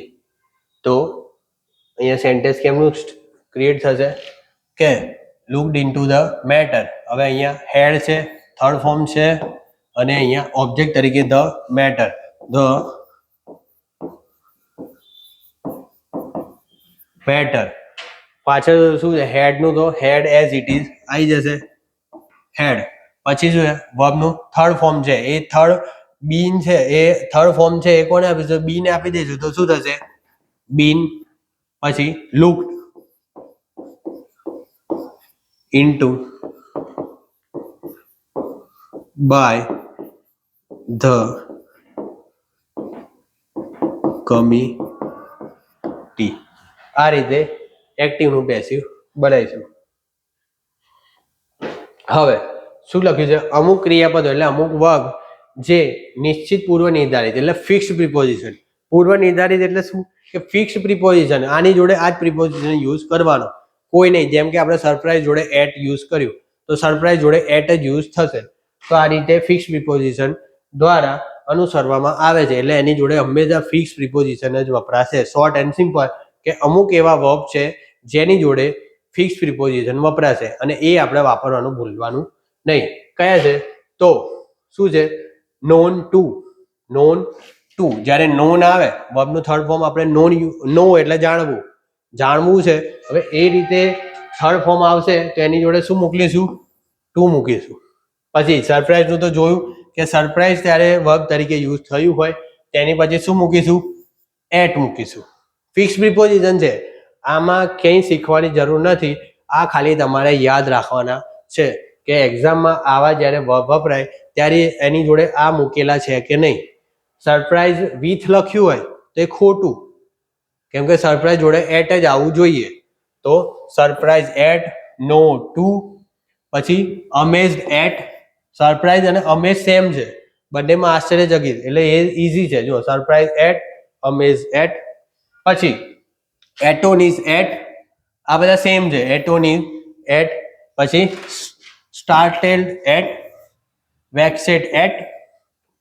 એનોયડ with, જો અહીંયા ચેન્જ થયું, એનોયડ વિથ સમબડી, કોઈનાથી આપણે બહુ પેલું શું ત્રાસી જવું. એનોયડ એટલે શું, ત્રાસી જવું, કે એનોયડ વિથ સમબડી. એનોયડ એટ સમથિંગ, જો કોઈ વસ્તુ હોય તો એટ વાપર્યું છે. જુઓ એનોયડ જોડે બે વપરાય છે, એનોયડ જોડે વિથ પણ વપરાય, એનોયડ જોડે એટ પણ વપરાય. પણ જ્યારે કોઈ વ્યક્તિ હોય તો આપણે વિથ વાપરીશું, અને જ્યારે કોઈ વસ્તુ હોય, સમથિંગ હોય, કે કોઈની કઈ વસ્તુથી આપણે કંટાળી ગયા હોય તો એ કંઈક નેચર હોય, કંઈક ફિલિંગ હોય, કે કંઈ એવું હોય, તો જ્યારે સમથિંગ કંઈક વસ્તુ તરીકે હોય તો એટ વાપરીશું. પછી કન્ટેન્ડ ઇન આવે, કન્ટેન્ડ ઇન એટલે એની જોડે સમાયેલું. Embodied in, crammed with, decorated with, filled with. પછી ઓર્નામેન્ટેડ વિથ, સોડ વિથ, અને ટાયર્ડ તો ઓફ જ આવે, એન્ગલ્ફ ઇન. જ્યારે આવા ફિક્સ્ડ કોઈ પણ પ્રિપોઝિશન વાળા વર્બ વપરાય હોય તો તેની જોડે આ જ લગાવો અને આ તમારે લખીને યાદ રાખી લેવાનું. આ તમારે 4 થી 5 વાર લખી લેવાનું એટલે તમને યાદ રહી જાય કે ભાઈ અમેઝ આવશે તો હું એટ જ વાપરીશ, એનોઇડ આવશે તો હું વિથ જ વાપરીશ, પણ કોની જોડે? સમબડી આપ્યો છે તો, પણ સમથિંગ આપ્યો છે તો એટ વાપરીશ. પછી ફિલ્ડ હશે તો વિથ વાપરીશ, ડેકોરેટેડ હશે તો વિથ વાપરીશ. આ રીતે તમે લખીને યાદ રાખી શકો છો. જનરલી આમાંથી અમુક જ પૂછાય છે, બધા પૂછાતા નથી, પણ યાદ રાખો તો બહુ સારું. પછી જેમ કે સેન્ટેન્સ જોઈ લો, એન્ગલ્ફ એટલે શું? ઘેરાઈ જવું. ધ ફાયર એન્ગલ્ફ ધ બિલ્ડિંગ એટલે કે બિલ્ડિંગ છે એ આગથી ઘેરાઈ ગઈ હતી. તો બિલ્ડિંગ આગથી ઘેરાઈ ગઈ હતી તો એનો પેસિવ આપણે કરીએ કે શું આવે? ઓબ્જેક્ટ આગળ લઈએ ધ બિલ્ડિંગ, પછી એન્ગલ્ફ આ શું છે? વર્બનું સેકન્ડ ફોર્મ છે. સેકન્ડ ફોર્મમાં આપણે શું કરીશું? સેકન્ડ ફોર્મ હોય તો હેલ્પિંગ વર્બ તરીકે વોઝ અથવા વર આવે, તો વોઝ અને વર્બમાંથી હેલ્પિંગ વર્બ તરીકે શું મૂક્યું? વોઝ મૂક્યું, કેમ કે આ બિલ્ડિંગ છે એ સિંગ્યુલર છે, એક જ બિલ્ડિંગની વાત થાય છે તો વોઝ. પછી થર્ડ ફોર્મ એ એન્ગલ્ફનું સેકન્ડ અને થર્ડ સેમ જ આવે તો એન્ગલ્ફ એ જ અહીંયા થર્ડ ફોર્મ તરીકે વપરાશે. અને એન્ગલ્ફ પછી મેં તમને શું કીધું? ઇન આવે કે એની જોડે ફિક્સ પ્રપોઝિશન ઇન તો વાપરાશે જ, તો ઇન ધ ફાયર. એ જ રીતે ધીસ બોક્સ કન્ટેન્સ 10 સિગાર. સિગરેટનું પેકેટ લઈએ તો કે આ બોક્સમાં કેટલી છે? 10 સિગરેટ છે. તેનું પેસિવ બનાવવું હોય તો શું છે? ઓબ્જેક્ટ તરીકે શું છે? 10 સિગાર. તો 10 સિગાર આગળ આવી જશે તો 10 સિગાર. પછી અહીંયા શું છે? કન્ટેન છે તો વર્બનું ફોર્થ ફોર્મ છે, કેમ કે આ ત્રીજો પુરુષ એક વચન છે. તો આનું શું કરીશું આપણે કે ત્રીજો પુરુષ એક વચન છે તો વર્તમાન કાળની વાત છે, તો વર્તમાન કાળમાં આની જોડે સિગાર છે, 10 સિગાર્સ લખ્યું છે તો પ્લુરલ થયું, તેની જોડે શું વાપરીશું? હેલ્પિંગ વર્બ તરીકે આર.